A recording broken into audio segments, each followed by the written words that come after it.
திருச்சிற்றம்பலம்.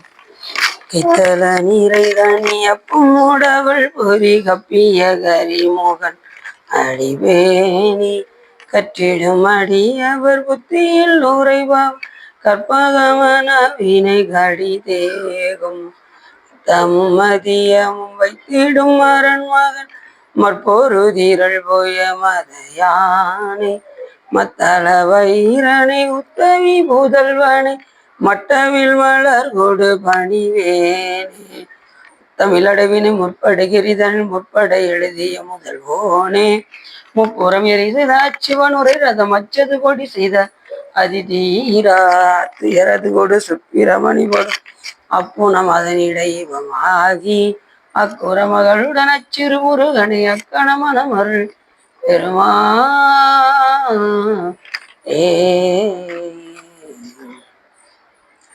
எந்தாயும் எனக்கருள் தந்தையும் நீ சிந்தாகுலமானவை தீத்தனையாள் கந்தா கதிர்வேலவனே உமையாள் மைந்தா குமரா மறைநாயகனே பொழியர்கோன்னு பொழித்த புகழியர்கோன் கடல் போற்றி ஆளுமிசை கல்விதப்பில் அணிந்த வீரான் அடி போற்றி வாழி திருநாவலூர் வன்தண்டர் பதம் போற்றி ஓடி வழி தருவா அதவர திருத்தாள் போற்றி.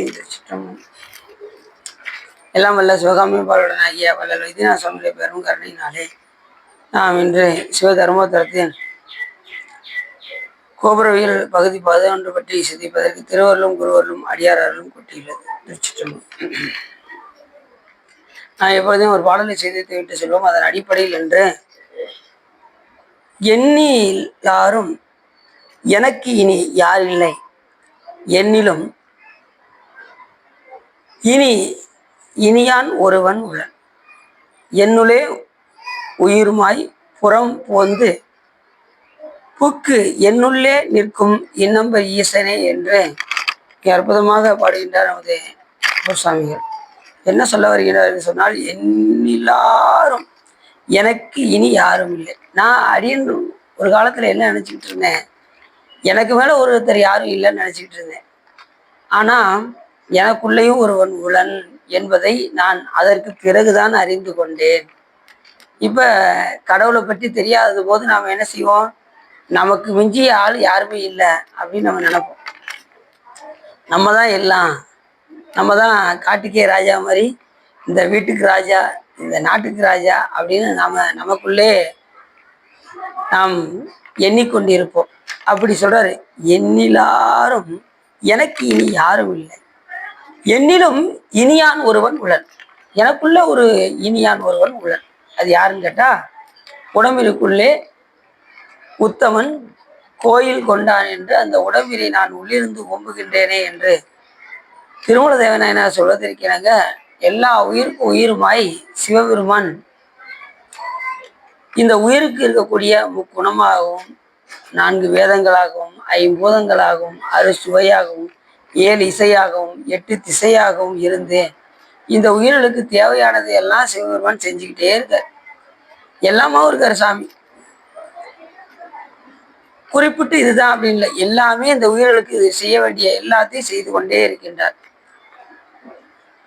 எல்லாவற்றுக்கும் மேலாக இந்த உயிர்களுக்கு தனு கரண புவன போகங்களை கொடுத்து மாயிலிருந்து இந்த உடம்பை நமக்கு கொடுத்து இந்த பூமியில் நம்மளை சஞ்சரிக்கின்றார். நாம் இங்கே இருக்கும்போது வாழும்போது எப்படி வாழ வேண்டும் என்றால், இதை கொடுத்தது சிவபெருமான் என்று அறிந்து அந்த பெருமானுக்கு நன்றி செலுத்தும் விதமாக யான் இளன் இதற்கு ஒரு கைமாறு என்று சொல்வதற்கு எனக்கு இந்த உலகத்துல எதையுமே நாம இறைவனுக்கு கைமாறு செய்ய முடியாது. ஒரு மலர் பறிச்சு வச்சா கூட அது அவனுடைய பொருள், ஒரு விளக்கு போட்டாலும் அவனுடைய பொருள். இந்த உலகத்துல எல்லாமே இறைவனுடைய பொருள். நாம் எந்த கைமாறும் செய்ய முடியாது. ஒன்று செய்யலாம். என்ன செய்யலாம்னா, நம்ம அன்பு முழுவதையும் அவனுக்கு காக்கு. அதுதான் நாம் செய்ய வேண்டிய வேலை. அதனால்தான் தந்தது உந்தன்னை கொண்டது எந்தன்னை சங்கரா ஆர்களோ சதுர அந்த ஒன்றுமில்லா ஆனந்தம் பெற்றேன் யாது பெற்றது நீ ஒன்று என்பாள் சிந்தையே கோயில் கொண்ட எம்பெருமான் திருப்பெருந்துறை சிவனே எந்தையே ஈசா என் உடல் இடம் கொண்டாய் யான் இளன் இதற்கு ஒரு கைமாறு அப்படின்னு. பெருமானே, என் உடலையே நீ என்ன செஞ்சிட்ட, இடமாக கொண்டு விட்டாய். அப்ப நான் உனக்கு என்ன கைமாறு செய்ய போறேன் இந்த உலகத்துல? அப்பேற்பட்ட கருணிமா கடல் மானே நோக்கி மணாளா மண்ணே நின் சீர் மரப்பித்து ஊனே புகை எந்தனை உலக பண்ணுவித்து விட்டாய். அடியேன் அறியாமை அறிந்து நீயே வந்து அருள் செய்தாய். ஒன்னு மறக்க வச்சு என்னை இந்த பூலோகத்துல வந்து பிறக்க வச்சுட்டிய சாமி அப்படின்னாரு. நான் உன்னை மறந்து இங்க வந்து என்ன செஞ்சுட்டு இருக்கேன்? உன்னை மறந்துட்டு இங்க வந்து இந்த உலக போகத்திலே மூழ்கிட்டு இருக்கேன். நான் என்ன செஞ்சிருக்கணும்? இந்த உடம்பு கொடுத்து ஒன்ன நான் நினைச்சிட்டு இருக்கணும். ஆனா அதை விடுத்து நான் என்ன செஞ்சுட்டு இருக்கேன்? வந்த இடத்துல இதுக்கு வாங்கிக்கிட்டேன். இந்த உலகமே பெருசுன்னு நினைச்சுக்கிட்டு, என் கூட இருக்கிறவங்க தான் எல்லாம் பெருசுன்னு நினைச்சுக்கிட்டு, என்னுடைய நண்பர்கள் எல்லாம் எனக்கு பெருசுன்னு நினைச்சுக்கிட்டு, என்னுடைய குடும்ப வாழ்க்கை தான் எனக்கு பெருசுன்னு தெரிஞ்சுக்கிட்டு ஒன்ன நான் என்ன பண்ணிட்டேன்? மறந்துட்டேன். அதனால இது என்னுடைய அறியாமைன்னு தெரிஞ்சு, நான் அறியாம தான் தவறு செய்கின்றேன் என்பதை அறிந்து, பெருமானி நீயே வந்து எனக்கு குருவாக வந்து அருள் செய்தாய் அப்படின்னு மாணிக்கவாசகர் சொல்றார். இப்போ எவ்வளோ பெரிய சிறப்பு! நம்ம ஈஸியாக மறந்துடுறோம். காலையிலேருந்து ஒவ்வொரு வேலையும் நம்மளை கூடையே இருந்து ஒன்றாய் உடனாய் இருந்து நமக்கு எல்லா விதமான உபகாரங்கள் செய்கின்ற இறைவனை நம்ம எளிமையாக மறந்துடும். ஒவ்வொரு நொடி பொழுதும் நம்மளை பாதுகாத்துக்கிட்டு இருக்காரு சிவபெருமான். கனப்பொழுது கூட நம்மளை விடலை. இவைப்பொழுதும் என் நெஞ்சில் நீங்காதான் தாழ்வாள் அப்படி பாதுகாக்கிறாங்க. அந்த பெருமானை நினைச்சு நாம என்ன செய்யறோம் சொல்லுங்க. கனப்பொழுது கூட நம்ம திணைத்தொழுதும் மறந்து வைக்கணும். அந்த அளவுக்கு பாரசியார். ஈராய் முதல் ஒன்றாய் இரு பெண் ஆண் குணம் மூன்றாய் மாறாமரை நான்காய் வரு பூதம் அவை ஐந்தாய் ஆறார் சுவை ஏலோசையோ எட்டு திசை தானாய் பேராய் உடன் ஆனான் இடம் வீலி விழலையே என்று மிக அற்புதமாக ஞானசம்பந்த பெருமான் சொல்றாரு. இல்லாம இருக்கு சார்.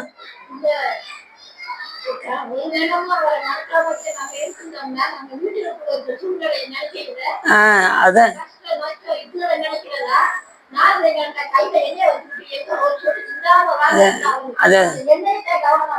இப்ப அது மாதிரி நாம என்ன செய்யணும்னா, நீ அது என்ன சொல்றீங்க? அது என்னன்னா, நம்ம கவலைகளை மறந்து, கவலைகள் வரத்தான் செய்யும். நம்ம பிறவி எடுத்துட்டோம்ல, பிறவின்னு எடுத்துட்டா இன்பம் துன்பம் மாறி மாறி வரும். இன்பம் வரும், பின்னாடியே துன்பம் வரும். இன்பம் வருவது போல வரும், அதுக்கப்புறம் பின்னாடி துன்பம் வரும். இது மாறி மாறி மாறி வந்துட்டே இருக்கும். அப்ப இறைவனை நினைச்சா நமக்கு வர்ற துன்பம் தெரியாது.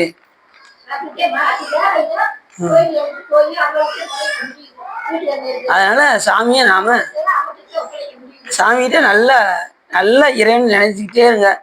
அவனை நினைக்க நினைக்க இன்பம், அவனை மறக்க மறக்க துன்பம். உங்களுக்கு இன்பம் வேணுமா துன்பம் வேணுமான்னு நீங்க தான் முடிவு பண்ணி. அதனால எந்த நிலையிலையும் சாமியை நாம் நினைச்ச கூடாது, மறக்கவே கூடாது. திணைத்துறது கூட மறக்க.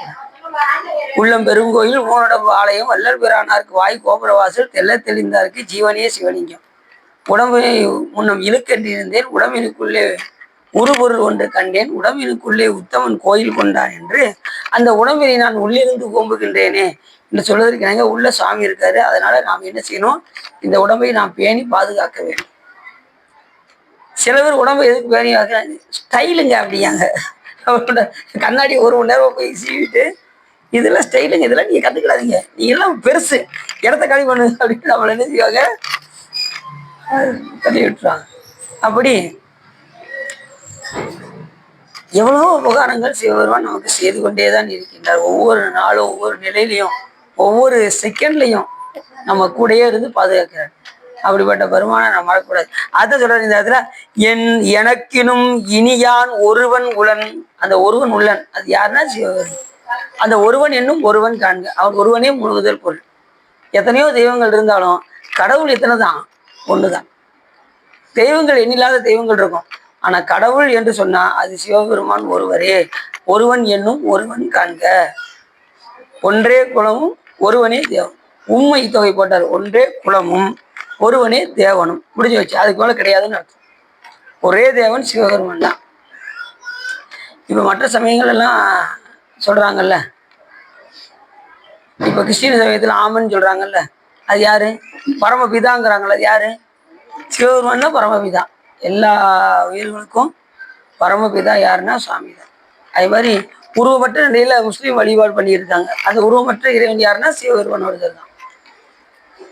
நீங்க பாத்தீங்கன்னா அதுல இந்த இது பிறை போட்டிருப்பாங்க. பிறை வந்து யாருன்னா சிவபெருமான் தான். அப்படி சாமி எல்லா உயிருக்குள்ளே உயிராக இருந்து நம்ம எல்லாம் இயக்கி கொண்டிருக்கின்றார். சுண்டலை கொண்டு என்கிட்ட உங்களுக்கு சரி என்ன வேலை சார்? அதுக்கு அது வேலை விஷயம். சரி சரி. அப்படி என்னிலும் இனியான் ஒருவன் உள்ளன், என்னுளே உயிருமாய் புறம் போந்து இங்கு என்னுள் நிற்கும் இந்நம்பர் ஈசனே. நான் எங்கெல்லாம் போனாலும், நான் புறம் போய் திரிந்தாலும் கூட சிவபெருமான் என்னை விடுவதில்லை. என் பின்னாடியே வந்து எனக்காக சாமி என்ன பண்றாரு, என்னை இழுத்து கொண்டு வர்றாரு. என்னை புறத்துல போக விடாம இழுத்து கொண்டு வர்றாரு. ஒரு ராஜா இருந்தார். ஒரு பையன் கீழே மண் வச்சு விளாண்டுக்கிட்டு இருந்தான். அந்த ராஜா வந்தார். எப்பா பார்க்க அந்த பையன் ரொம்ப அழகா இருந்தான். எப்பா வாரியா நம்ம அரண்மனைக்கு வா, உன்னை நான் வளர்க்குறேன் அப்படின்னாரு. ராஜா அப்படிலாம் சொல்லாதீங்க, என்னால வர முடியாது அப்படின்னா அந்த பையன். ஏன்பா? எனக்கு ஒரு நண்பர் இருக்காரு, அவரை கூட விடுங்க, நான் செய்யறதெல்லாம் நீங்க உங்களால செய்ய முடியுமா அப்படின்னு கேட்டான். என்னையா செய்யணும் சொல்லியா?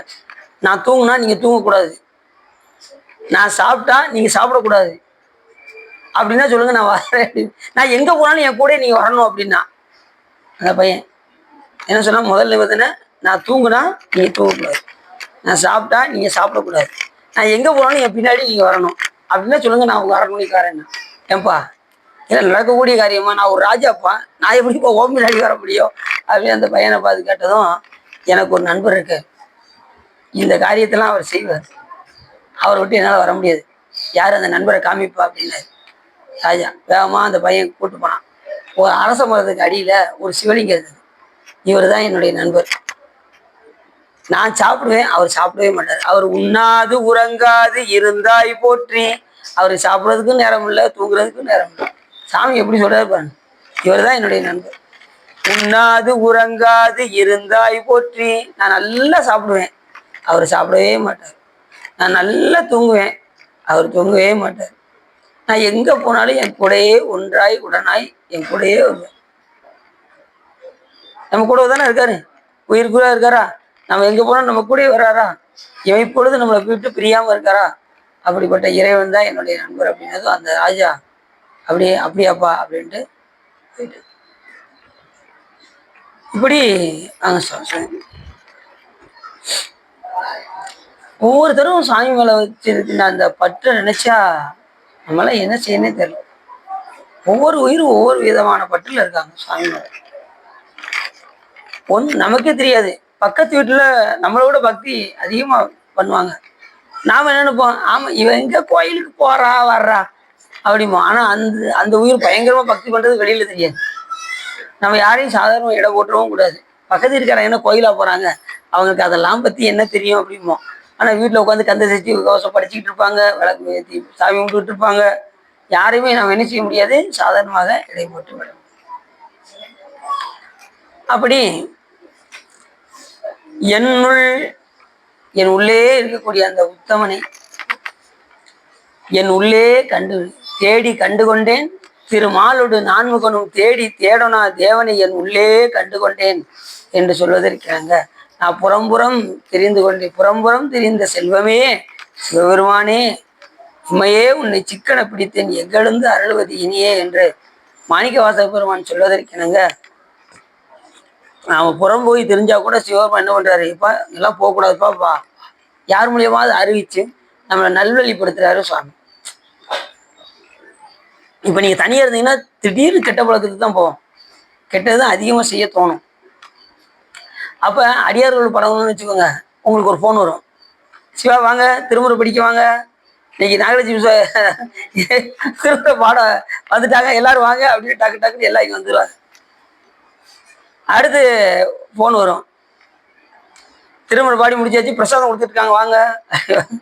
அதுக்கப்புறம் அது முடிஞ்சதும் வழிபாடு இருக்கு, பிரதோஷம் இருக்கு, இப்படின்னு உங்களை கூப்பிட்டுக்கிட்டே இருப்பாங்க, சொற்பொழிவு இருக்கு அப்படின்னு சொல்லி உங்களை கூப்பிட்டுக்கிட்டே இருப்பாங்க. அப்ப நம்ம அதை விட்டு நம்ம என்ன செய்ய மாட்டோம், புறம் தெரிய மாட்டோம். அதனாலதான் அடியாரோடு கூடி இருக்க வேண்டும் என்று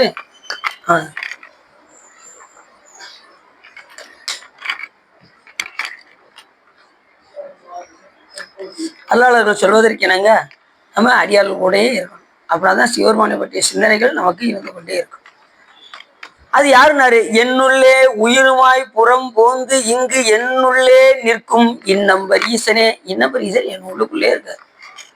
நான் அங்க இங்க போய் திரிஞ்சு பார்த்தா கடைசி அவர் எனக்குள்ளதான் இருக்காருங்கிற உண்மையை நான் புறம் போய் திரிந்து போய் பார்த்ததுக்கு அப்புறம் தான் தெரியுது அவர் என்னுள்ளே இருக்கின்றார். அப்ப சிவபெருமான் நமக்குள்ளதான் இருக்காரு. அதை எப்படி நம்ம கண்டுபிடிக்க முடியும் அப்படின்னா, முதல்ல புறத்துல போய் இறைவனை வழிபாடு செய்ய வேண்டும். நாடும் நகரமும் நற்திரு கோயிலும் தேடி திரிந்து சிவபெருமான் என்று அங்க போய் பாடுமின் பாடி பணிமின் பணிந்தவின் கூடிய நெஞ்சத்து கோயிலா கொள்வார். அப்ப நம்ம குழுக்குள்ள எப்படி வந்துருவாரு, இறைவன் கோயிலாக வந்துடுவார். நினைப்பவர் மனம் கோயிலா கொண்டவன் அனைத்திடுவாம் அம்பலக்கூத்தனை திணை தொழுது மறந்து உய்வனோ என்று சொல்வதற்காக திணைப்பொழுது கூட அந்த பெருமான நாம மறக்கக்கூடாது. அது யாருனாரு, இன்னம்பர் ஈசனே. இந்த இன்னம்பர் ஈசர் தான் என்ன பண்ணுவாரு, நம்மளுடைய ஒவ்வொரு கணக்கையும் சாமி எழுதி வைத்துக் கொண்டே இருப்பார்.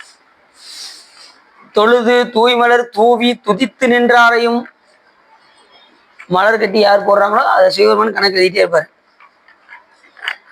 தங்கமயில் என்பவர் 1008 மலர்களை பறித்து சகசிலிங்கேஸ்வரர் திருக்கோயிலுக்கு கொண்டு வந்தார்கள். சிவபெருமான் கணக்கு எழுதுவார். ஒவ்வொருத்தர் சந்தனமாரி சிவா அவர்கள் உழவாரப்படி செய்தார்கள். மாரி சிவா அவர்கள் விளக்கு போட்டார்கள். மல்லிகா சிவா அவர்கள் தேவையான பொருள்களை எடுத்து எடுத்து கொடுத்து கொண்டிருந்தார்கள் அப்படின்னு அங்க அக்கௌண்ட்ல கிரியேட் ஆயிரு. நாகலட்சுமி சிவா அவர்கள் திருமுறை பாடினார்கள். எல்லாமே இங்க அக்கௌண்ட் கிரியேட் ஆயிரு. சாமி ஒன்ன விட மாட்டார், எல்லாமே கிளியரா எழுதி வச்சுக்கிட்டே இருப்பார். அக்கௌண்ட்ல கிரியேட் ஆகிக்கிட்டே இருக்கும். அதுலேயும் கோயிலில் வச்சு செய்யக்கூடிய ஒவ்வொரு புண்ணியமும் அனந்த கோடி மடங்காக பெரியும். இப்போ அனந்த கோடி மடங்காக புண்ணியம் பெருகி கொண்டே இருக்கும். நீங்கள் வீட்டில் வழிபாடு பண்ணுவதற்கும் திருக்கோயிலில் வழிபாடு பண்ணுவதற்கும் வித்தியாசம். அங்கே 1 மடங்கு, இங்கே அனந்த கோடி மடங்கு. அப்போ நான் இங்கேயே பண்ணிடலாம், ஒன்றும் பிரச்சனை இல்லை. இங்கே 12 மணி வரைக்கும் டயம் இருக்குது, அப்புறம் சாயங்காலம் டயம் இருக்குது, நீங்கள் வந்து பண்ணலாம். வீட்லேயும் பண்ணக்கூடாதா அப்படின்னா வீட்லேயும் பண்ணணும். வீட்டில் பூஜை பண்ணணும், அங்கே இருக்கக்கூடிய படத்துக்கு பூ போடணும், அங்கேயும் வழிபாடு செய்யணும். இது 1 மடங்கு தானே அப்படின்னு விட்டுறக்கூடாது. அப்படின்னா தான் வீடு சுவிட்சமாக இருக்கும். வீட்டில் வச்சு வழிபாடு செய்தால் வீடு நல்ல சுவிட்சமாக இருக்குது. எந்த பில்லி சூனியா எதுவுமே வந்து அண்டாது. அதனால் வீட்டில் வச்சு இது விளக்கெல்லாம் போட்டு திருமுறைகள் எல்லாம் பாடணும். நித்தலும் திருமுறைகள் சாமிக்கு முன்னாடி பாடணும். பாடினாதான் எதுவும் வந்து நம்மளை வந்து அண்டாது. அப்படி என்னுள்ளே இருக்கக்கூடிய அந்த இன்னம்பர் ஈசன் என்ன செய்தார் என்றால், என்னை புறம் தெரிந்து விடாமல் அவன் ஒருவன் உளான் என்ற செய்தியை எனக்கு இறைவன் அறிவித்தார். அதுதான் சொல்றாரு, என்னில் யாரும் எனக்கு இனி யாரும் இல்லை. நான் தான் பெரியவன் நினைச்சுக்கிட்டு இருந்தேன். ஆனா எனக்குள்ளேயும் ஒரு ஆள் இருக்கார், பெரியார். யாருன்னா சிவபெருமான். இப்ப வழிபாட்டுக்கு முன்னாடி நாம் அப்படிதான் நினைச்சுக்கிட்டு இருப்போம். நான் வழிபாட்டினுடைய உண்மை தெரிஞ்சிச்சுன்னா இந்த யான் எனதுங்கிற செருக்கு அறுத்துடணும், அவ்வளவுதான். அதுக்கப்புறம் யானும் வரக்கூடாது, எனது வரக்கூடாது. எனக்கு மாமி இருக்கான், மச்சான் இருக்கான், என்ன நீ இப்படி சொல்லிட்ட, நான் எப்பேற்பட்டவன் தெரியுமா, எனக்கு எவ்வளவு பின்பலம் இருக்கு தெரியுமா. ஒரு பின்பலம் கிடையாது. எல்லா நமக்கு பின்பலம் முன்பலம் எல்லாமே யாருன்னா சிவபெருமான் ஒருத்தர் தான். எல்லாருமே துட்டு இருந்தால் தான் வருவாங்க. துட்டு இல்லைன்னு வச்சுக்கோங்களேன், யாருமே நம்மளை வந்து அண்டி வர மாட்டாங்க, துணி செய்ய மாட்டாங்க. இந்த உலகத்தில் அப்படிதான் இருப்பாங்க. இங்கே வந்து துட்டுக்கு தான் இங்கே மதிப்பு. துட்டு உலகமாக ஆகி போச்சு என்ன. அதனால நீங்க துட்டு இல்லைனாலும் ஒருத்தர் உங்களை விரும்புவார். யார் சொல்லுங்க பார்ப்போம். எதுவும் இல்லைன்னு சொல்லி அங்க வந்து உன் கோயில் வாசலில் என்னை பிக்சர் ஆக்கினான், பெரிய அன்பருக்கு உரியன் ஆக்கிய தான் வளர்த்ததோ நச்சுவரம் ஆயினும் போல யானும் அங்கனே உடைய நாதனே அப்படின்பாரு மாணிக்கவாசல் சாமி. என்ன ஒண்ணு கோயில் வாசல பிக்சர் ஆக்கி இல்லையா, பெரிய அடியார் கூட்டத்துல இங்க கூட்டி வச்சிருக்கேன். 2ல ஏதாவது ஒன்று பண்ணியிருந்தாரு. இப்ப நம்மளை எங்க கூட்டி வச்சிருக்காரு, அடியார் கூட்டத்தில். சாமி பிக்சர்லாம் ஆக்க விட மாட்டார். நம்ம வந்து இந்த உயிர்கள் எதை கேட்குதோ அதை மட்டும் முடிப்பார். சில பேர் அதை கூட கேட்பாங்க. எத்தனையோ ஞானிகள்லாம் பார்த்தீங்கன்னா, நான் பிச்சை எடுத்து உண்டு உன்னுடைய தன்மையை நான் உணர வேண்டும் என்று பிச்சை எடுத்து உண்பவர்களும் உண்டு. அப்படி பட்டினத்தார் போய் என்ன செஞ்சாரு, வந்து கொடுத்தால் உண்பேன்பாரு. ஒரே இடத்துல உட்காந்துருவாரு. வந்து அவருக்கு பிச்சை கொடுத்தால் சாப்பிடுவார், இல்லைன்னா அன்னைக்கு முழுக்க சாப்பிட மாட்டார். அப்படி வாழ்ந்தேன். சிலவர் ஏன் சிவபெருமானே பிச்சை ஏந்தி கொண்டு வந்து சுந்தரம் சாமிகளுடைய பசியை ஆட்டினார்னா என்ன சொல்லுங்க. அது மாதிரி அடியார்கள்லாம் பார்த்தீங்கன்னா அந்த தேரோட்டத்தில் மற்ற இடங்கள்லாம் பார்த்தீங்கன்னா அடியார்கள் எல்லாம் துண்டை விரித்து அடியார்கள்லாம் பிச்சை ஏந்துவாங்க. எதுக்குன்னா திருக்கோயில் கட்டுவதற்கு. அங்கே வரக்கூடிய அடியார்கள் எல்லாரும் வந்து அடியார்கள் அந்த தன்மையோடு போடுவாங்களா, அதை எடுத்து அப்படி திருக்கோயில் கட்டுவதற்கு வழிபாட்டுக்கு அவங்க வச்சுக்கணும். எத்தனையோ சிவாலயங்கள்லாம் நலிந்து போயிருக்கின்ற அந்த சிவாலயங்கள்லாம் எடுத்து என்ன செய்வாங்க, அதெல்லாம் கட்டுவாங்க. அதுக்காக பிச்சை ஏந்தி அதில் வரக்கூடிய வருமானத்தை எடுத்துக்கொண்டு ஒவ்வொரு சிவாலயங்களாக கட்டுவார்கள் அடியார். இப்படி நிறைய சாமி நமக்கு செய்து கொண்டே தான் இருக்கின்றார். ஒவ்வொரு நிலையிலையும் நமக்கு உதவி புரிந்து கொண்டே இருக்கின்றார். நம்மளை புறம் போக விடுவதில்லை. நாம் புறம் போந்தால் கூட சிவபெருமான் நம்மளை இழுத்து கொண்டு வந்து இந்த வழிபாட்டில் நம்மை விடுகின்றார். நம்ம ஆவியை வற்புறுத்தி பிறப்பில் பெருமான் திறந்தடிக்கின் விளையாத வண்ணம் என்று ஞானசம்பந்த பெருமான் சொல்வதற்கிணங்க நம்ம இழுத்து கொண்டு வந்து இங்க வழிபாட்டில் விட்டுருக்கார். அதுலேயும் குறிப்பா அடியார் இடத்துல விட்டுருக்கார். நாம் என்ன செய்ய வேண்டும், இனிமேலாவது வழிபாடு செய்து உய்யக்கூடிய வழியை பார்க்கணும். அதனாலதான் சொன்னாரு, இந்த இன்னம்பர் ஈசன் தொழுது தூய்மலர் தூவி துதித்து நின்றாரையும் அழுது காமுற்று அரட்டுகின்றாரையும் உண்மையான அன்போடு யாரெல்லாம் வழிபாடு செய்கிறாங்களோ அவங்களுடைய கண்ணீர், ஒவ்வொரு கண்ணீரையும் சிவபெருமான் கணக்கு எழுதிட்டே இருக்கும். கண்ணீரை கூட விட மாட்டார், அதையும் கூட எழுதுவார். உண்மையான உணர்வோடு இவர் கண்ணீர் சிந்தினார். சிவபுண்ணிய அக்கௌண்ட்ல கிரியேட் பயங்கரமாயிரும். உங்களுக்கு ஒரு சொட்டு கண்ணீர் இறைவனை நினைச்சு வந்துருச்சுன்னா உங்களுக்கு அக்கௌண்ட்டு ரொம்ப கூடிரும், புண்ணிய மடங்கு ரொம்ப பெருகிடும். அப்படி புண்ணியம் ரொம்ப பெருகிருச்சுன்னா சிவபெருமான் உங்களை தேடி வந்துடுவார். அப்படி புண்ணியம் பெருகிய அடியார்களுக்கு தான் 63 நான்மார்கள் சிவபெருமானே நேரடியாக வந்து புரியுதா உங்களுக்கு? அப்ப நமக்கும் எப்படி பண்ணணும் அப்படின்னா, நாமளும் சிவபுண்ணியம் அதிகமாக செய்து கொண்டே இருக்க வேண்டும். இந்த உலகத்தில் வசிக்கும் போதே அதிகமாக சிவபுண்ணியங்கள் செய்து கொண்டே இருக்க வேண்டும். அப்படி இந்த பாட்டில் மிக அருமையாக சொல்கின்றார் நமது அப்ப சுவாமிகள். என்னிலும் இனியான் ஒருவன் உள்ளன். இந்த இடைவிருத ஈசன் பாட்டில் தேனினும் இனியன், கட்டிப்பட்ட கரும்பினும் இனியன், பாவை நல்லாயினும் இனியன் அப்படிங்கிறார். பெண்களை விட எங்க சிவபெருமான் அழகு அப்படிங்கிறார். சாமியுடைய அழகு வந்து அப்படிப்பட்ட அழகு. ஏன்னா அவர் பேரு என்ன பேரு, சுந்தரன் பேர். மீனாட்சி சுந்தரேஸ்வரர், அம்பாளுக்கு கணவனாக வரக்கூடிய மீனாட்சி சுந்தரேஸ்வரர். எப்படி வந்தார் பாருங்க, அப்படி கண்ணாடியை பார்த்தாராம், அப்படி அதுல இருந்து ஒரு உருவம் வந்ததான் சுந்தரர். அந்த அவங்க வீட்டுல சொல்லிட்டாங்க, எடி மீனாட்சி அம்மா பார்த்து அவங்க வீட்டுல எல்லாம் சொன்னாங்க, புருஷன் வந்து திடீர்னு பாம்பு வச்சிருப்பாரு, இடுப்புல புளித்தோல் அணிஞ்சிருப்பாரு, இப்படியே வர சொல்லிடாதடி அப்படின்னாங்க மீனாட்சி அம்மாவை. உடனே அம்மா வந்து ஐயாட்ட தயவு செய்வது கல்யாணத்துக்கு வரும்போது இப்படியே வந்துடாதீங்க அப்படின்னாங்க. உடனே சாமி எப்படி வந்தாரு, அப்படியே அழகா ஜம்முன்னு, அது கல்யாணம் முடிக்கிற அந்த செகண்ட்ல கடைசி ஒரு நொடி இருக்கிற நேரத்துல சாமி இங்க வந்துட்டார். கைலாயத்துல இருந்து வந்து அடுத்த நிமிஷமே திருமணம் முடித்தார்.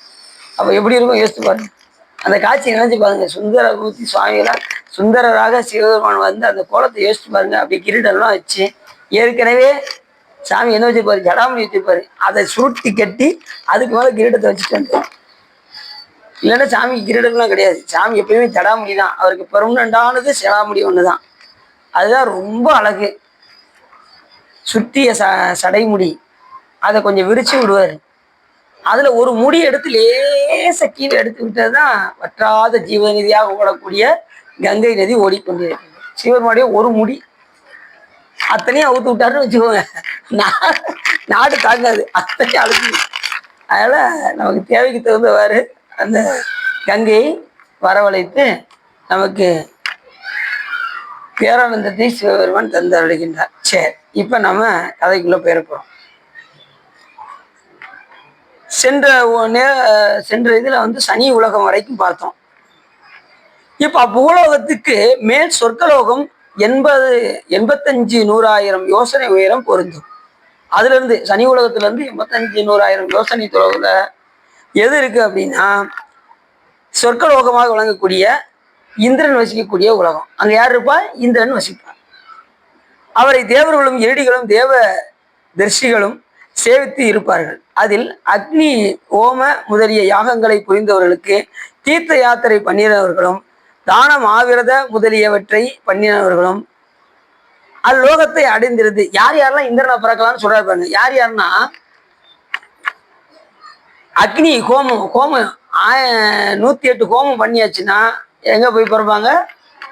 இந்திரனாக போய் பிறப்பார்கள்.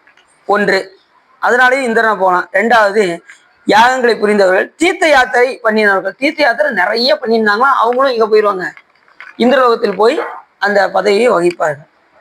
ரெண்டாவது, தான விரதம் முதலியவற்றை பண்ணினவர்கள். நிறைய தான தர்மங்கள் கொடுத்தாலும் அவங்களும் எங்க போவாங்க? இந்திரனாக போய் பிறப்பார்கள். அப்படி அந்த லோகத்தை அடைந்திருந்து அதில் உண்டான போகங்களை புசித்து தொலைந்தவாறு பூலோகத்தில் நல்ல மானிடராக பிறப்பார்கள். அங்க எங்க போனாலும் கடைசி எங்க தான் வந்தாகணும்? இங்க பூலோகத்துக்கு வந்துதான். எந்த புண்ணிய உலகத்தை அனுபவிச்சாலும் முடிவு பூலோகத்துக்கு கண்டிப்பாக வந்துதான் ஆக வேண்டும். ஒருத்தர் என்ன பண்ணா, நல்ல ஏற்கனவே ஒரு சொல்லியிருக்கேன், தெரியாதவங்க தெரிஞ்சுக்கிட்டோம்.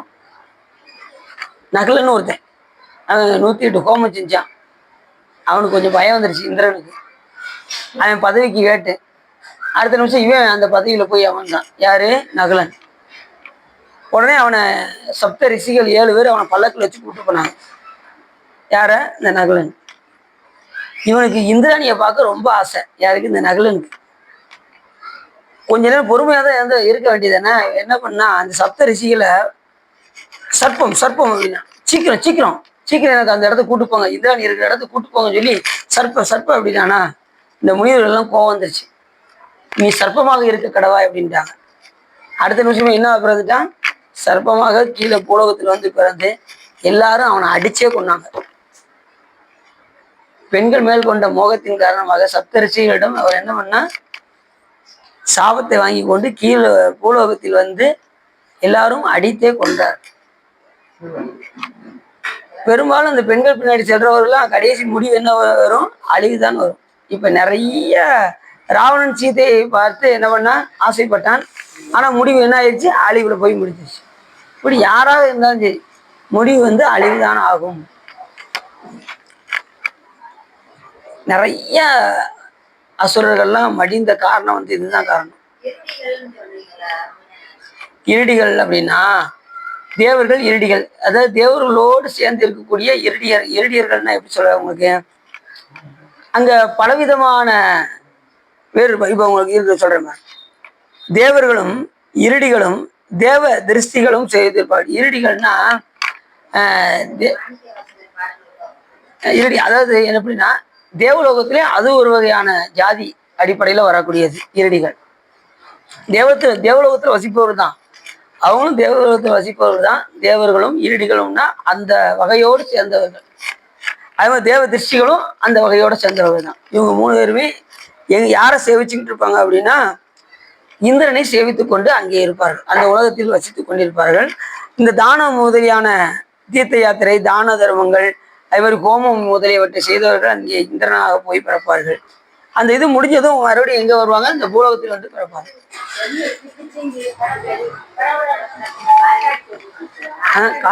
காத்தடிதான்.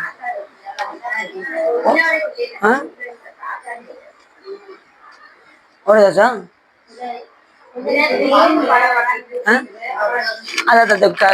ஃபேன்னால சரி ஒரு நேரம் எப்படி வரும்? இப்போ கரெக்டாக இருக்கா? சரி.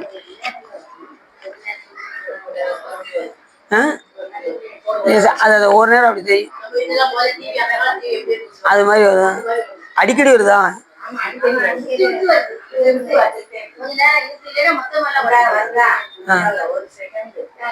இன்னும் தள்ளி வச்சிருமா? சரி இருக்கட்டும், சரி வரட்டும். சரி சரி, படம் கரெக்டா வருது இல்ல, அது போதும். அவன் பெரும்பாலும் பேச்சுதான் கேட்கணும்னு, அதுதான். இப்பதான் அந்த மாதிரி வருதா? இதுக்கு முன்னாடி எப்படி வரலையா? சரி சரி சரி இருக்கட்டும். அப்படி அந்த உலகத்தில் போய் வசிப்பார். மறுபடியும் மானிடராக பிறப்பார்கள். சொர்க்கத்துக்கு மேல் மகலோகம், அதில் இருப்பார் மரிசி. அதுக்கு மேல மகலோகம்னு ஒரு உலோகம் இருக்கு. அந்த லோகத்துல மரிசி முனிவர், மார்க்கண்டர், சித்தர்கள் முதலானவர்கள்லாம் அங்கே வசிப்பார்கள். முற்கூறிய மகலோகம் 2 கோடி யோசனை உயரம் பொருந்தும். அந்த மகலோகத்துக்கு மேல் சினலோகம் 8 கோடி யோசனை உயரம் இருக்கும். அதில் அந்த சினலோகத்தில் கவ்விய வாகனர், அனலர், சோமர், யமர், அரியமனர், அக்னிவாக்கர், பெரகிஷ், ஆசியபர், சோமபா என்று சொல்லப்பட்ட பிதிர்தேவர் 11, சங்க ரிஷினர், வாசுதேவர், பிரத்யும்னர், நிறுத்தர், இந்நால்வரும் அந்த சாலமாக முதலானவர்கள் போன்றவர்கள் எல்லாம் இந்த செனலோகத்தில் வசிப்பார்கள். இந்த 4 அந்த 11 சேர்ந்து மொத்தம் இத்தனை பேர் சேர்ந்து எங்க இந்த செனலோகத்தில் வசிப்பார்கள். எதுக்கு? அந்த மகலோகத்துக்கு கொஞ்சம் மேல இந்திரலோகம் இருக்கு, இந்திரலோகத்துக்கு மேல மகலோகம் இருக்கு, மகலோகத்துக்கு மேல செனலோகம் இருக்கு. இந்த லோகத்துலலாம் இந்த இருடியர்கள், தேவலோகத்துல இருடியர்களும், மகலோகத்துல முனிவர்களும், சனலோகத்துல ரிஷிகளும் இவங்கெல்லாம் அங்க வசித்து அங்கே இருக்கக்கூடிய போகங்களை அவர்கள் தூய்ப்பித்து இருப்பார்கள். எந்தெந்த உலகம் போறோமோ அந்தந்த உலகத்துல அதுக்கு தகுந்த மாதிரி போகங்கள் இருக்கும். இப்ப நாம இந்த உலகத்துக்கு வந்திருக்கோமா, இதுக்குரிய போகங்களை நாம அனுபவிச்சுக்கிட்டு இங்கே இருக்கோம். எல்லாருமே அங்கங்க போய் என்ன செய்யறாங்க, அதுவே பெருசுன்னு சொல்லி அங்கேயே இருந்துறதுனாலதான் நம்ம இறைவனுடைய திருவடியை அடைய முடியாம இருக்கோம். ஆனா எந்த லோகத்துக்கு போனாலும் முடிவு எங்கதான் வரணும், இந்த மண்ணுலகத்தில் வந்து பிறந்து சிவபூஜை செய்யாமல் நாமல் முக்தியை அடைய முடியாது. யாரா இருந்தாலும் சரி, இங்க வந்தா கண்டிப்பா என்ன செய்யணும், சிவ பூஜை செய்து மேன்மை அடையக்கூடிய வழியை நாம பார்த்துவோம். எறும்பு கடை யானை ஈராக ஈசனை பூசித்தும் நற்கதி கண்டும் தேரா பேய்கள் என்று சொல்வதற்கு என்னங்க, விலங்குகளே பூஜை பண்ணுதுன்னா 6 அறிவு படைத்த நாம சிவ பூஜை பண்ணலைன்னா என்ன ஆயிரும், நம்மளும் விலங்கு லிஸ்ட்ல பெறுவோம். 2வது பேய்கள் லிஸ்ட்ல சேர்க்கப்படுங்கிறாரு, அழகையாய் வைக்கப்படும் அப்படிப்பாரு. அதனால பேய் லிஸ்ட்ல கொண்டு போய் வச்சிடும். அப்படி அல்லாமல் அதுக்கு அந்த சனலோகத்துக்கு மேல் தவலோகம் இருக்கு. அதுக்கு மேலதான் என்ன உலகம் இருக்கு, தவலோகம். அந்த தவலோகத்துல 12 கோடி யோசனை தூரம் பொருந்தும். அதில் இருப்பவர்கள் சனகர், சனந்தனர், சனாதனர், சனத்குமார். சிவபெருமன் உபதேசம் பண்றாரு, கீழே 4 முனிவர்கள் இருக்காங்களா, அவங்க 4 பேரும் எங்க இருப்பாங்க, இந்த தவலோகத்துல தான் இருப்பாங்க. அவங்க யாருன்னா பிரம்மபுத்திரர்கள்னு பேரு. அந்த 4 பேருமே பிரம்மபுத்திரர்கள். அவங்க எல்லா நூலையும் படிச்சாங்க. அந்த 4 முனிவர்களும் அவங்க படிக்காத இதிகாசம் கிடையாது, படிக்காத புராணம் கிடையாது, படிக்காத எதுவுமே கிடையாது. எல்லாத்தையும் படிச்சுவிட்டு ஒண்ணு மட்டும் விளக்கம் தெரியல, சிவபெருமான்கிட்ட வந்தாங்க. பெருமானே எல்லா நூலையும் படிச்சுட்டோம், நாங்கள் படிக்காத நூல் எதுவுமே கிடையாது, ஆனாலும் எங்களுக்கு ஒரு சந்தேகம் அப்படின்னாங்க. என்னப்பா சொல்லுங்கப்பா அப்படின்னாரு. சிவபெருமான் சொன்னாரு, என்னப்பா உங்களுக்கு சந்தேகம் சொல்லுங்கப்பா. சாமி, இந்த உயிரானது எப்படி உங்க திருவடியை வந்து அடையும், அது ஒண்ணு மட்டும் எங்களுக்கு தெரியல அப்படின்னாங்க. எல்லாம் படிச்சோம், ஆனா ஒண்ணு மட்டும் தெரியல, எப்படி உங்க திருவடியை வந்து அடைய வேண்டும் தெரியும். அப்படியா, வாங்க 4 பேர் அப்படி கீழே உட்காருங்க அப்படின்னாரு. 4 பேர் உட்காந்துருந்தாங்க. சாமி மேல பாப்பாரா கீழே பாப்பாரா நடுவுல பாப்பாரா, சொல்லுங்க பாப்போம். எப்படி பாப்பாரு? தஷ்டாமூர்த்தி கோலம் வந்து உட்காந்துருக்காருல்ல, எப்படி உட்காந்து, நீங்க படத்துல எப்படி பார்த்துருக்கீங்க எல்லாருமே? டைரக்டா பாக்காரா? சரி, அரை கண்ணுவா, சரி, அப்படிதான் பார்த்துருக்கீங்க. சரி, நீங்க எப்படி கவனிச்சிருக்கீங்க? அதை திறந்தும் திறக்காம மூடியும் மூடாம அப்படி இருப்பாரு சார். ஆனா யாரை பார்க்காருன்னா கீழ் நோக்கி தான் பார்க்காரு. கீழ் நோக்கி அந்த 4 முனிவர்களை தான் பார்த்து என்ன செய்யறாரு, உபதேசம் செய்கின்றார். இந்த 4 முனிவரும் பிரம்மபுத்திரர்கள் பேர். அவங்க 4 முனிவர்களுமே பிரம்மபுத்திரர்கள். அவங்க எல்லாம் அறிந்த அவர்களுக்கு இறைவனை அடைய வேண்டும் என்ற விதிமுறை தெரியாத காரணத்தினால் சிவபெருமானிடம் போய் விண்ணப்பம் செய்து அவங்க 4 வரையும் சாமியை உட்கார வைத்து சின்முத்திரை தான் காமிச்சார். சின்முத்திரை காமிச்சு, இதுனா இறைவனுக்கு சமம்னு அர்த்தம், இதுனா இறைவனுக்கு அடிமைன்னு அர்த்தம். இது மாயாமலம், இது கண்மமலம், நடுவில் இருக்கக்கூடிய நீளம் இருக்கவங்க இந்த விரல் ஆணவம். நான் எவ்வளவு பெரிய ஆள் தெரியுமா அப்படின்னு காட்டுறது எது, இந்த நடுவரல். இதுதான் ஆணவம். முதல் இருக்கக்கூடிய இந்த என்ன மலம், இது மாயாமலம். மோதிரவர்கள் வந்து கண்ம மலம், இது வந்து ஆணவ மலம். இந்த 3 மலம் நீக்கப்பட்டு இந்த ஆள்காட்டி விரல் இருக்கு பாருங்க, இது யாரு, இது நாம உயிர்கள். இந்த கட்டவரல் யாரு, சிவபெருமான். நீ என்னை வந்து அடைவாய் அப்படின்னு சுவாமி சின்முத்திரையை காட்டுறாரு. இந்த மும்மலமும் நீங்க பெற்று நீ என்னை வந்து அடைவாய்ப்பா அப்படின்னு சின்முத்திரையை தான் காமிச்சாரு. அவங்க உடனே புரிஞ்சுக்கிட்டாங்க. அவங்க படிச்சவங்களா அவங்க என்ன பண்ணிட்டாங்க, புரிஞ்சுக்கிட்டாங்க. ஓ இதுதான் மேட்டரா, சரிங்க சாமி அப்படின்ட்டாங்க. அந்த நேரத்துல எத்தனையோ விஷயங்கள் நடந்துச்சு. சாமி அந்த உபதேசம் பண்ற நேரத்துல மன்மதன் எரியப்பட்டான். அதுக்கப்புறம் இது முடிச்சுட்டு சுவாமி பார்வதி திருக்கல்யாணம் நடந்தது. எல்லாமே இந்த தட்சிணாமூர்த்தி கோலத்துல இருக்கும்போது எண்ணில்லாத நிகழ்ச்சிகள் எல்லாம் நடந்தது. ரெண்டாவது, அந்த நேரத்துல நிறைய பேரால சபிக்கப்பட்டவங்கலாம் உண்டு. அவங்க மண்ணுலகத்துல வந்து பிறந்ததும் உண்டு.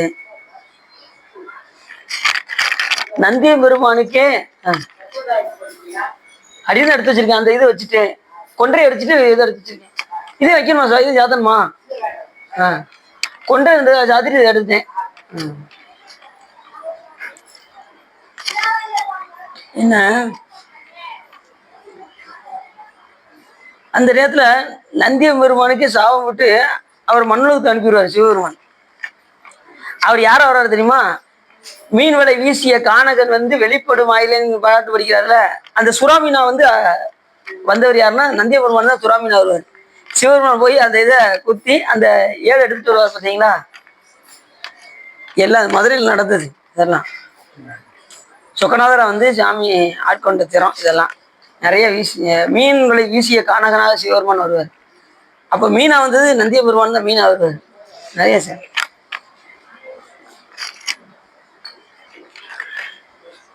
அது திருவிளையாடல வரும். 64 திருவிளையாடல்ல நிறைய விஷயங்கள்லாம் வரும். அப்ப அடின்னு ஒரு இடத்துல சொற்பொழிவு பண்ணிக்கிட்டு இருந்தேன். 7 பேர் உட்காந்துருந்தாங்க. ஒருத்தர் நைஸா வந்தார். சிவா ஒரு நிமிஷம் உங்க காதை கொடுங்கன்னாரு. பேசிட்டு இருக்கும்போது இல்லைடா காதை கொடுங்கன்னாரு. எப்படின்னா சிவா என்ன சிவா நீங்க வாட்டு பேசிக்கிட்டே இருக்கீங்க, 7 பேர் தான் உட்காந்துருக்காங்க பரவாயில்லையா அப்படின்னாரு. உங்க காதை கொடுங்க அப்படின்னு அவரு காதை கொடுத்தாரு. சிவபெருமான் சொல்லும் போதே 4 பேர் தான் உட்காந்துருந்தாங்க. இங்க 7 பேர் இருக்கு, பரவாயில்ல இருக்கட்டும் அப்படின்னு அவரு அப்படியே சாமி அப்படின்ட்டார். முடிஞ்சதுக்கு அப்புறம் சொன்னேன், தட்சிணாமூர்த்தி கோலம் கொண்டு இருக்கும்போது 4 மணி நேரம் தான் கேட்டாங்க, 7 பேர் இருக்காங்க ரொம்ப சந்தோஷம் அப்படின்னு. அதான் இன்னொன்னு என்ன, இந்த சொற்பொழி கேட்கறதுக்கு என்ன சொற்பொழி கேட்கறதுக்கு இதுக்கெல்லாம் கூட்டங்கள் ரொம்ப கம்மியா தான் வரும். நல்ல விஷயங்கள் சொன்னா யாருக்குமே கொஞ்சம் கசப்பா தான் இருக்கும். சொற்பொழிவு போய் 1.5 மணி நேரம் உட்காரவாங்க அப்படிங்கிற மாதிரில. ஆனா இந்த நேரத்துல சிவபுண்ணியம் ஆகுங்கிறது யாருக்கும் தெரியாது. சிவபுண்ணியங்கள் பெருகுமே அனந்த கோடி மடங்கு புண்ணியத்தை சிவபெருமான் கணக்குறது வர அதை விட்டுறலாமா? யோசிச்சு பாருங்க. யாருடைய புகழை கேட்க அதை பத்தி இல்லை, அது இல்லை சொல்றேன், பொதுவாக சொல்றேன். ஏன்னா சிவபுண்ணியம் ஆயிடுச்சு, இது எவ்வளவு பெரிய சிறப்பு. இந்த 1.5 மணி நேரத்தை நீங்க சிவப்புலதா போக்குனீங்கன்னா சாமி அந்த 1.5 மணி நேரம் உங்களுக்கு ரிவர்ஸ் ஆயிரும். உங்க காலங்கள் வந்து பின்னாடி போயிடும். காலங்கள்லாம் உங்களுக்கு ஆயுள் கூடிக்கிட்டே போகும், இதுக்கு பின்னாடி போய்கிட்டே இருக்கும். 60 வயசுங்கிறது சாமி எக்ஸ்டன் பண்ணி ஒரு 70 ஆக்கிடுவோம் அப்படிம்பாரு. சாமியுடைய புகழை கேட்க கேட்க எக்ஸ்டன் ஆகிக்கிட்டே இருக்கும், காலங்கள் கூடிக்கிட்டே போகும். ரெண்டாவது, எப்பேற்பட்ட துன்பங்கள் வந்தாலும் சிவபெருமான் அதை விலக்கி விடுவார். சாமியுடைய புகழை கேட்கறதுக்கு அவ்வளோ சிறப்பு இருக்கு. எல்லாருமே பயிர்ந்தாங்க. அதிகமா எதுக்கு வேலை கொடுக்கணும்? செவிக்கு உணவு இல்லாத பொழுது தான் சிறிது வயிற்றுக்கும் மிகப்படும் தான் சொன்னார். நாம என்ன செய்யறோம், வயிற்றுக்கு பெருசா கொடுத்துட்டு காதுக்கு சிறுசா கொடுக்குறோம். கொஞ்ச நேரம் கேட்டுட்டு போயிடலான்னு வந்தேங்க அப்படிங்கிறாங்கல்ல. அப்படி இல்லாம சாமியுடைய புகழை தான் அதிகமாக கேட்க வேண்டும். செவிகால் கேள்வன்களோ சிவன் எம்மிரை செம்பவலை எரிபோல் மேனிப்பிராந்திரம் எப்போதும் செவிகால் கேள்வன். செவிக்கு உணவு இல்லாத பொழுது சிறிது வயிற்றுக்கும் செவிக்கு இது வந்து செவி உணவு. இது அப்படியே உள்ள போய் ஸ்டோரேஜ் ஆகிட்டே இருக்கும். செவிக்கு உணவு கொடுக்க கொடுக்க கொடுக்க கொடுக்க உள்ள ஸ்டோரேஜ் ஆகிட்டே இருக்கும். அவ்வளவு முக்கியம் இந்த செவி உணவு. இது இல்லாத நேரத்துலதான் சிறிது வயிற்றுக்கு வைப்பாங்க. நாளைக்கு எல்லாம் நிகழ்ச்சி இருக்குன்னா இன்னைக்கு ஆளு கொஞ்சம் கம்மியா தான் இருக்காங்க. இருக்கட்டும் பரவாயில்ல, எல்லாம் சாமி ஏன் நாளைக்கு எல்லாம் முடியும் சொல்றேன். நாளைக்கு அவங்க வீட்டில் பாட்டு இருக்கு சார், நான் உங்களுக்கு விவரம் சொல்றேன். முடிஞ்ச சொல்லிடுவானு சார்.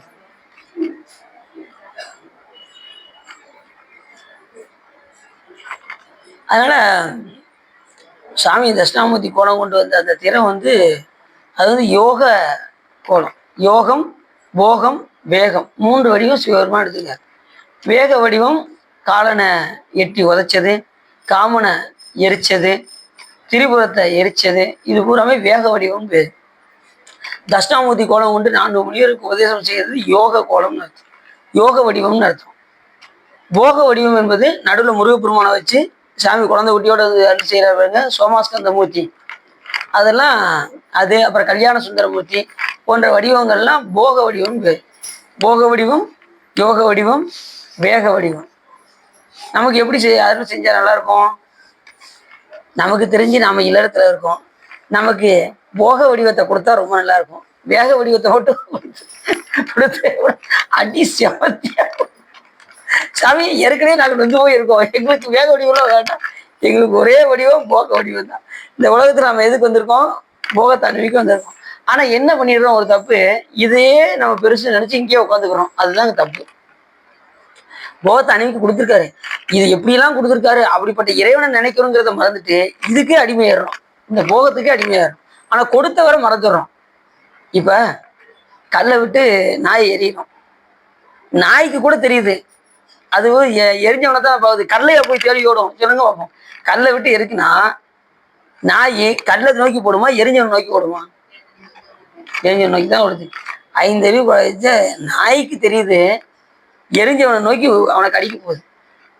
நாம் 6 அறிவு படிச்ச நமக்கு தெரிய மாட்டேங்கி எய்தவனை நாடி இருன்னாரு. நமக்கு ஒரு துன்பமோ இன்பமோ வருது, நாம் என்ன நினைச்சுக்கிட்டு இருக்கோம்? இதெல்லாம் நாம் செய்த வினைன்னு தெரியாம இதை கொடுத்தது வந்து சிவபெருமான் என்பதை என்ற விவரத்தை நாம் தெரியாம நம்ம வினையை நினைச்சு நம்ம வந்துகிட்டே இருக்கோம். நான் செஞ்ச பாவம் இப்படியே உட்காந்துட்டே இருந்தா இதுல இருந்து தப்பிக்கிறதுக்கு எப்படி என்ன முயற்சி செய்யணும் சொல்லுங்க பார்ப்போம். இப்படி உட்காந்துட்டு இருக்க கூடாதுல்ல, இதுல இருந்து தப்பிக்கிறதுக்கு என்ன வழி? அப்ப எய்தவனை நாடியிரு, இந்த வினை போகத்தை கொடுத்த இறைவனை நாடி இருக்க வேண்டும். அம்பை பார்த்துக்கிட்டு இருக்க கூடாது, அம்பு எய்தவனை பார்க்கணும். இந்த உலகத்தை பார்க்கக்கூடாது, இந்த உலகத்தை கொடுத்த இறைவனை பார்க்கணும். இந்த உடம்பை பார்க்கக்கூடாது, இந்த உடம்பை கொடுத்த இறைவனை பார்க்கணும். அதான் எய்தவனை நாடியிருந்தார். இந்த உடம்பு மேல எவ்வளவு பற்று வச்சிருக்கோம், எல்லாருக்கும் எவ்வளவு பற்று இருக்கும் யோசிச்சு பாருங்க. சின்ன ஊசி போட்டா கூட தாங்காது நமக்கு. ஊசியா என்னால முடியாதுங்க அப்படிமாங்கல்ல, ஏசுவாங்க. எத்தனையோ பேர் பார்த்தீங்கன்னா ஊசி குத்தி குத்தி குத்தி கையே அப்படியும் உண்டு, ஊசி குத்திட்டே இருக்கிறவங்க உண்டு, ஊசியை பார்த்தா பயப்புறாடும் உண்டு.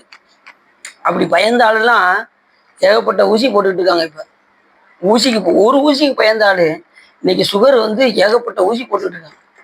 நிலைமை பார்த்தீங்கன்னா அப்படியும் மாறிடுச்சு ட்ரெண்டு.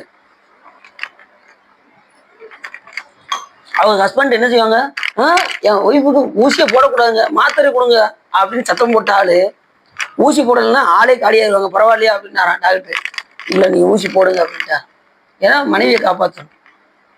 இது அவங்களுக்கு அப்படி பார்த்துக்கிட்டாரான் மனைவிய. ஆனா ஊசி குத்துறது கூட பொறுக்க முடியல கணவனால. எப்படி இருக்கும் பாருங்க. அதனால நம்ம இந்த உலகத்துல வசிக்கும் போது சாமி என்ன செய்யணும், நன்றாக இறைவனை வழிபாடு செய்து உயரக்கூடிய வழியை பார்க்கணும். எய்தவனை நாம நாடி இருக்க வேண்டும். அதுக்கு கீழே சத்தியலோகம் இருக்கு. அங்க 16 கோடி யோசனை உயரத்தை பொருந்தும் பிரம்மன் இருப்பார். சத்தியலோகத்துல யார் இருப்பா? பிரம்மா இருப்பார். அங்க பதிரமராக நிறம் போன்ற சாம வேதம் இருக்கும். தெற்கே மை நிறம் போன்ற அதர்வன வேதங்கள், அவரை சுத்தி 4 வேதங்கள் இருக்கும். யாரை சுத்தி? பிரம்மாவை சுத்தி 4 வேதங்கள். எல்லாத்துக்கும் மேலாக இதிகாச புராணம் எல்லாமே அவர்கிட்ட தான் இருக்கு. மீமாம்ச முதலிய சாத்திரங்களும் சாவித்திரியும் அங்கே இருப்பார்கள். சாவித்திரி யாரு? அவருடைய மனைவி, அவர் கூட இருப்பார்.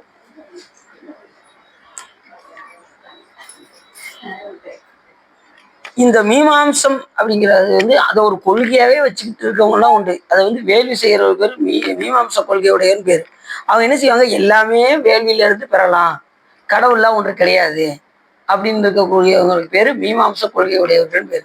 அப்படி தாருகாவனத்து முனிவர்கள் எல்லாம் சிவபெருமான ஒதுக்கி கடவுள்லாம் இல்லை அப்படின்னு சொல்லி யாகத்தின் மூலியமாக எல்லாத்தையும் பெற்றுக்கொண்டிருந்தார்கள். அப்போது அவர்களுக்கு உணர்த்துவதற்காக அந்த யாகத்துல இருந்து கொடுப்பது யாரு?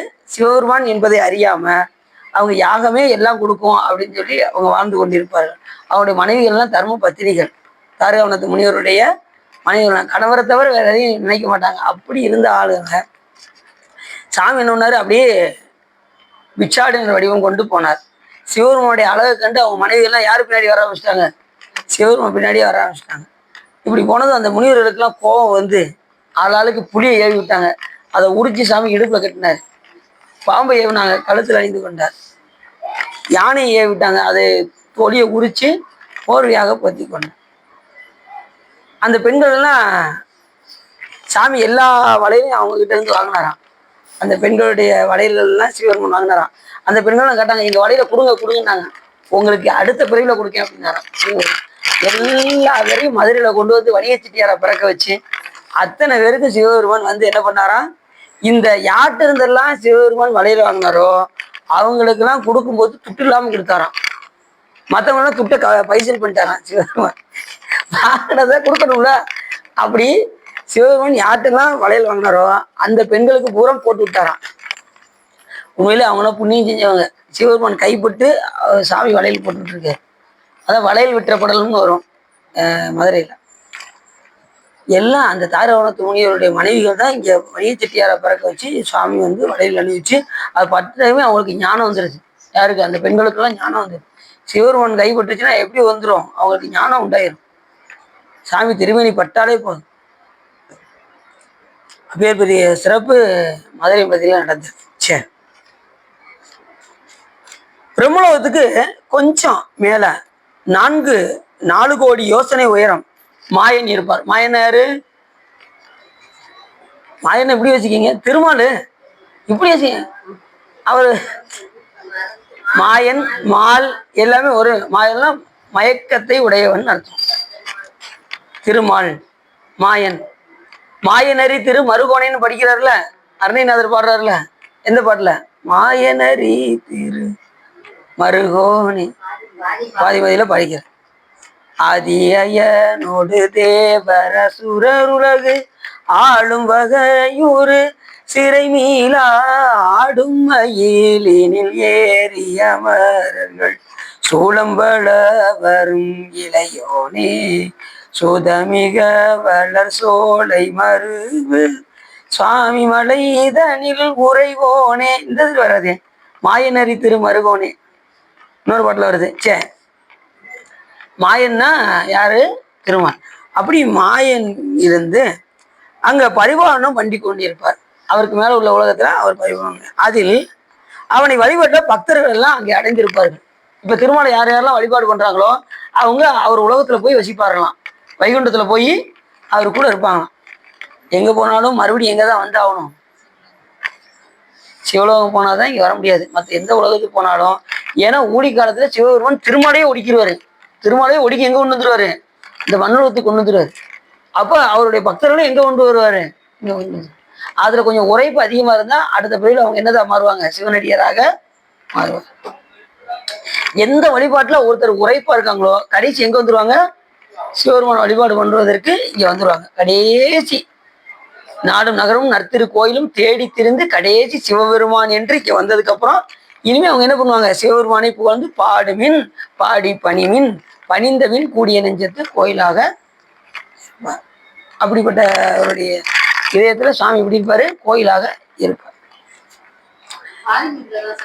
அதுதான் காலன் என்னை அணுகாமல் உனது இரு காலில் வழிபட அருள்வாய் பாதிமதி நதி போது மணிசடை நாதர் அருளிய குமரேசா பாகுகனி மாது குரமகள் பாதவடிய மணவாளா காலன் என்னை அணுகாமல் உனது இரு காலில் வழிபட அருள்வாய்.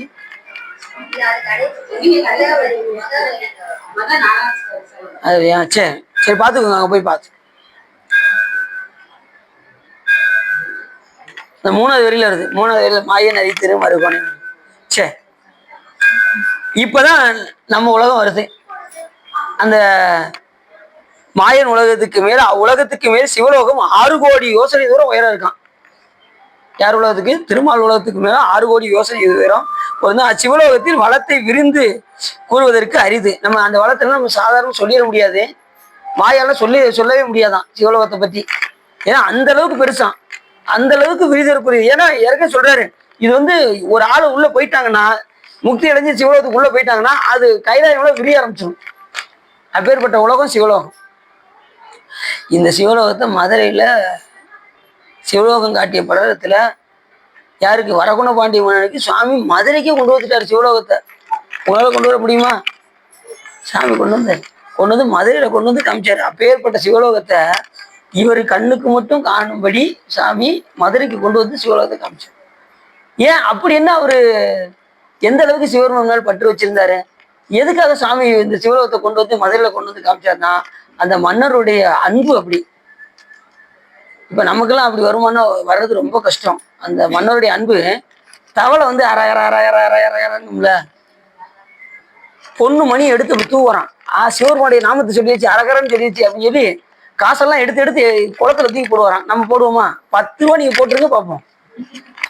10 ரூபா போடுவோமா வேண்டாமா? காயின்ஸ் போடுவோமா வேண்டாமா? அரகரன்னு சொல்லிருச்சு, இருந்தாலும் ஒரு 10 ரூபாய் போட்டுருவோம் நம்ம. யாருக்குமே கிடைக்காது அப்படின்னு பைக்கில் வச்சுட்டு மறுபடியும் வந்துடுவோம். அவரு அப்படிப்பட்ட அன்புடையவரு. அது கிடையாது. இது வந்து அவர் வசிக்கிற இடத்துல அந்த குளத்துல அரகர அரகரன்னு தவறு சிவருமணி நாமத்தை சொல்லிதுன்னு பொண்ணு மணியும் எடுத்து வரான். நரியெல்லாம் ஊழை இட்டதுன்னா சிவசிவான்னு சொல்லுது, சிவசிவான்னு சொல்லுது, எல்லா நிறைய பிடிச்சி கொண்டு வாங்கன்னு சொல்லி எல்லா நிறைய பிடிச்சி கொண்டு வர சொல்லி வரான். காவலர்கள்லாம் பூரா நரி பிடிக்கிற வேலை, எல்லாம் நிறைய பிடிச்சி கொண்டு வரோம். புத்தாடை அணிவிக்கு வரான் நரிகளுக்கெல்லாம். இப்படி யாராவது செய்ய முடியுமா? இங்கிருந்து பிரமுகத்தை தோசை நீக்குவதற்காக நேராக திருவடை மதுர் போனாரு.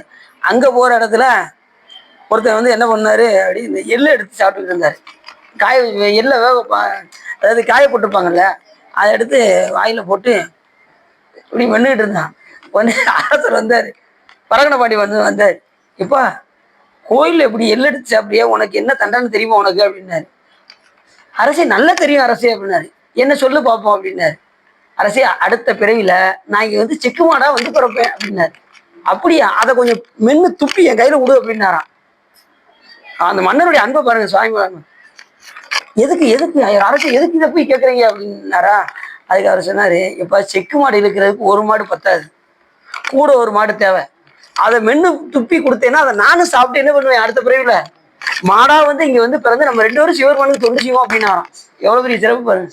அப்ப இதுக்கு சிவலோகத்தை கொண்டு வந்து காமிப்பாரா காமிக்க மாட்டாரா? எவ்வளவு பெரிய அன்பு. எல்லாத்துக்கும் மேல எந்த அழகான ஒரு பொருள் இருந்ததுன்னா அதை சிவபெருமானுக்கு கொண்டு வந்து ஒப்படைச்சிடுவாரு. ஒரு பூ அழகா இருந்துச்சுன்னா உடனே சாமிகிட்ட கொண்டு வந்து ஒப்படைச்சிடுவாரு. ஒரு துணிமணி அழகா இருந்துச்சுன்னா சாமிகிட்ட கொண்டு வந்து ஒப்படைச்சிடுவாரு மகாலிங்க பெருமான்கிட்ட. இப்படி செஞ்சுட்டு இருக்கும்போது திடீர்னு எப்பயுமே அந்த காலத்துல வந்து பாத்தீங்கன்னா மனைவியை வந்து கல்யாணம் பண்ணிலாம் முடிச்சு செஞ்சு அந்த முதலிரவு அறையில தான் பார்ப்பாங்க முகத்தை. அது வரைக்கும் முகத்தை பார்க்க மாட்டாங்க. கல்யாணம்லாம் முடிஞ்சு முதலிரவுக்கு வந்து உட்காந்துருக்காங்க. அந்த நேரத்தில் அந்த பெண்ணை பார்க்குறாரு, ரொம்ப அழகா இருந்திருக்கு அந்த பெண்ணு. ஆக அழகான பொருள் சிவபெருமானுக்கு அப்படின்னு சொல்லி கையை பிடிச்சி தர தர தர தர தர இழுத்து கூட்டு வந்து, சாமி அழகான பொருள் உலகத்தான் அப்படி விட்டுட்டு தான் பார்த்தா. மறுநாள் பார்த்தா ஊரே ஏன்னு இருந்திருக்கு. சிவலிங்கத்துல இப்படி கையை மட்டும் வெளியில தெரிஞ்சிருக்கு. மற்ற எல்லா உடம்பு பாடியெல்லாம் உள்ள போயிடுச்சு. அந்த அம்மையாருடைய பாடியெல்லாம் உள்ள போயிடுச்சு. கையை மட்டும் வெளியே நீட்டிக்கிட்டு இருந்தது. அரசன் மறுநாள் காலையில் பார்த்தாரு, என்ன இப்படி கூட்டம் கூட்டிட்டு விறுவிறுன்னு போனாரு. கதவை சாப்பிட சொன்னாரு. சாமி எனக்கு நல்லா தெரிஞ்சு போச்சு சாமி, நீ ஏன் கையை நீ வெளியே நீட்டிருக்கு எனக்கு தெரிஞ்சு போச்சு. என் கையை பட்டுச்சுங்கிறதுனால நீ மேலே தூக்கியிருக்க. இந்த உடனே என் கையை வெட்டிடுறேன் அப்படின்னு உடைவாள் எடுத்து இவர் கையை வெட்ட போனாராம். உடனே சாமி டக்குனு உள்ள எடுத்துட்டாராம். எவ்வளவு ஒரு அன்பு பாருங்க. அந்த அதுக்காகவே சாமி அவர் கேட்டதுக்கு நாங்க சிவலோகத்தை பார்க்க நினைச்சாராம். உடனே மதுரைக்கு கொண்டு வந்து சாமி சிவலோகத்தை காமிச்சாராம். எவ்வளவு ஒரு அன்பு பாருங்க. அந்த அளவுக்கு நாம அன்பு சேர்த்துனா எங்கன்னா நீங்க இருக்கிற இடத்துக்கே சிவலோகத்தை கொண்டு வந்து பயன்படுத்தாங்க. பேர்பட்ட கருணைமா கடை. அந்த அன்பெல்லாம் வர்றது ரொம்ப கஷ்டம். ஆனா கண்ணப்பன் எனக்கு வந்துச்சு. கண்ணப்பன் ஒப்பதோர் அன்பின்மை கண்டவன். இப்படி எத்தனையோ அடியார்கள்லாம் ஒவ்வொருத்தரும் ஒவ்வொரு விதமான அன்புல சிறந்துதான் வளங்க. அதனாலதான் சொன்னாங்க, எந்த அடியாரையும் உயர்வாகவும் தாழ்வாகவும் பேசக்கூடாது, எல்லா அடியாரையும் ஒரே போல் பார்க்க வேண்டும். இவதேவர் அவதேவர் என்று 2 ஆட்டாது ஈசன் திறமே பேணி கவராதே தோளும் அடியார் நெஞ்சினுள் கன்றாப்பூர் நடுதிரியை காணலாமே என்று சொல்வதற்கு எல்லா அடியாரையும் நம்ம எப்படி பார்க்கணும்? சிவபெருமானாக பார்க்க வேண்டும். சரி, அந்த 6 கோடி யோசனை தூரத்தில் வளம் வந்து விரிந்து கூறுவதற்கு அரிது. அதில் பார்வதியாருடன் விஷ்ணு பிரம்மன் முதலிய தேவர்கள் சேவிக்க உருத்திரமூர்த்தி எழுந்தருளிருப்பார். அங்க சாமி எப்படி இருப்பாரா? உருத்திரமூர்த்தியாக அங்கே இருப்பார். அது சிவலோகத்தின் மேல் நெருங்கிய அண்ட கடாகத்தின் உயரம் கோடி யோசனை தூரம் என்க. அது நெருங்கிய அண்டங்கள்லாம் எத்தனையோ அண்டங்கள்லாம் இருக்கும். ஆக பூமிக்கு மேல் உயர்ந்த அண்ட கடாகம் வரை 50 கோடி யோசனை உயரம் என்க. அதில் பூலோகம் 15,100,000, சிவலோகம் 85,100,000, மகலோகம் 2 கோடி, செனலோகம் 8 கோடி, தவலோகம் 12 கோடி, சத்தியலோகம் 16 கோடி, விஷ்ணுலோகம் 4 கோடி, உருத்திரலோகம் 6 கோடி. ஆக அண்ட கடாகங்கள் கோடி, ஆக 50 கோடி. இப்படி எல்லாமே ஒவ்வொரு எத்தனை கோடியோ உயரத்துல எதற்கு சிவலோகம் விளங்குகின்றது. இத்தன்மையை சொல்லியதாய் சிவலோகத்தில் ஒப்பில்லாதவனும் திரிபுரத்தை எரித்த இறைவனும் அழலுருவாகிய அயனும் அறியும் தம்மில் பொருந்தும் ஆணவமாகிய மாறுபாட்டை கெடுத்து அவருக்கு அருள் செய்யும் நின்மலனுமாகிய சிவபெருமானுடைய திருக்கோயிலில் முடிவிடத்தில் நந்தை முதலிய 5 பசுக்கள் தங்கி ஒப்பற்ற கோபுரம். 5 பசுக்கள் எப்பயுமே சாமி பக்கத்துல இருக்குமா, பஞ்சவகை பசுக்கள்.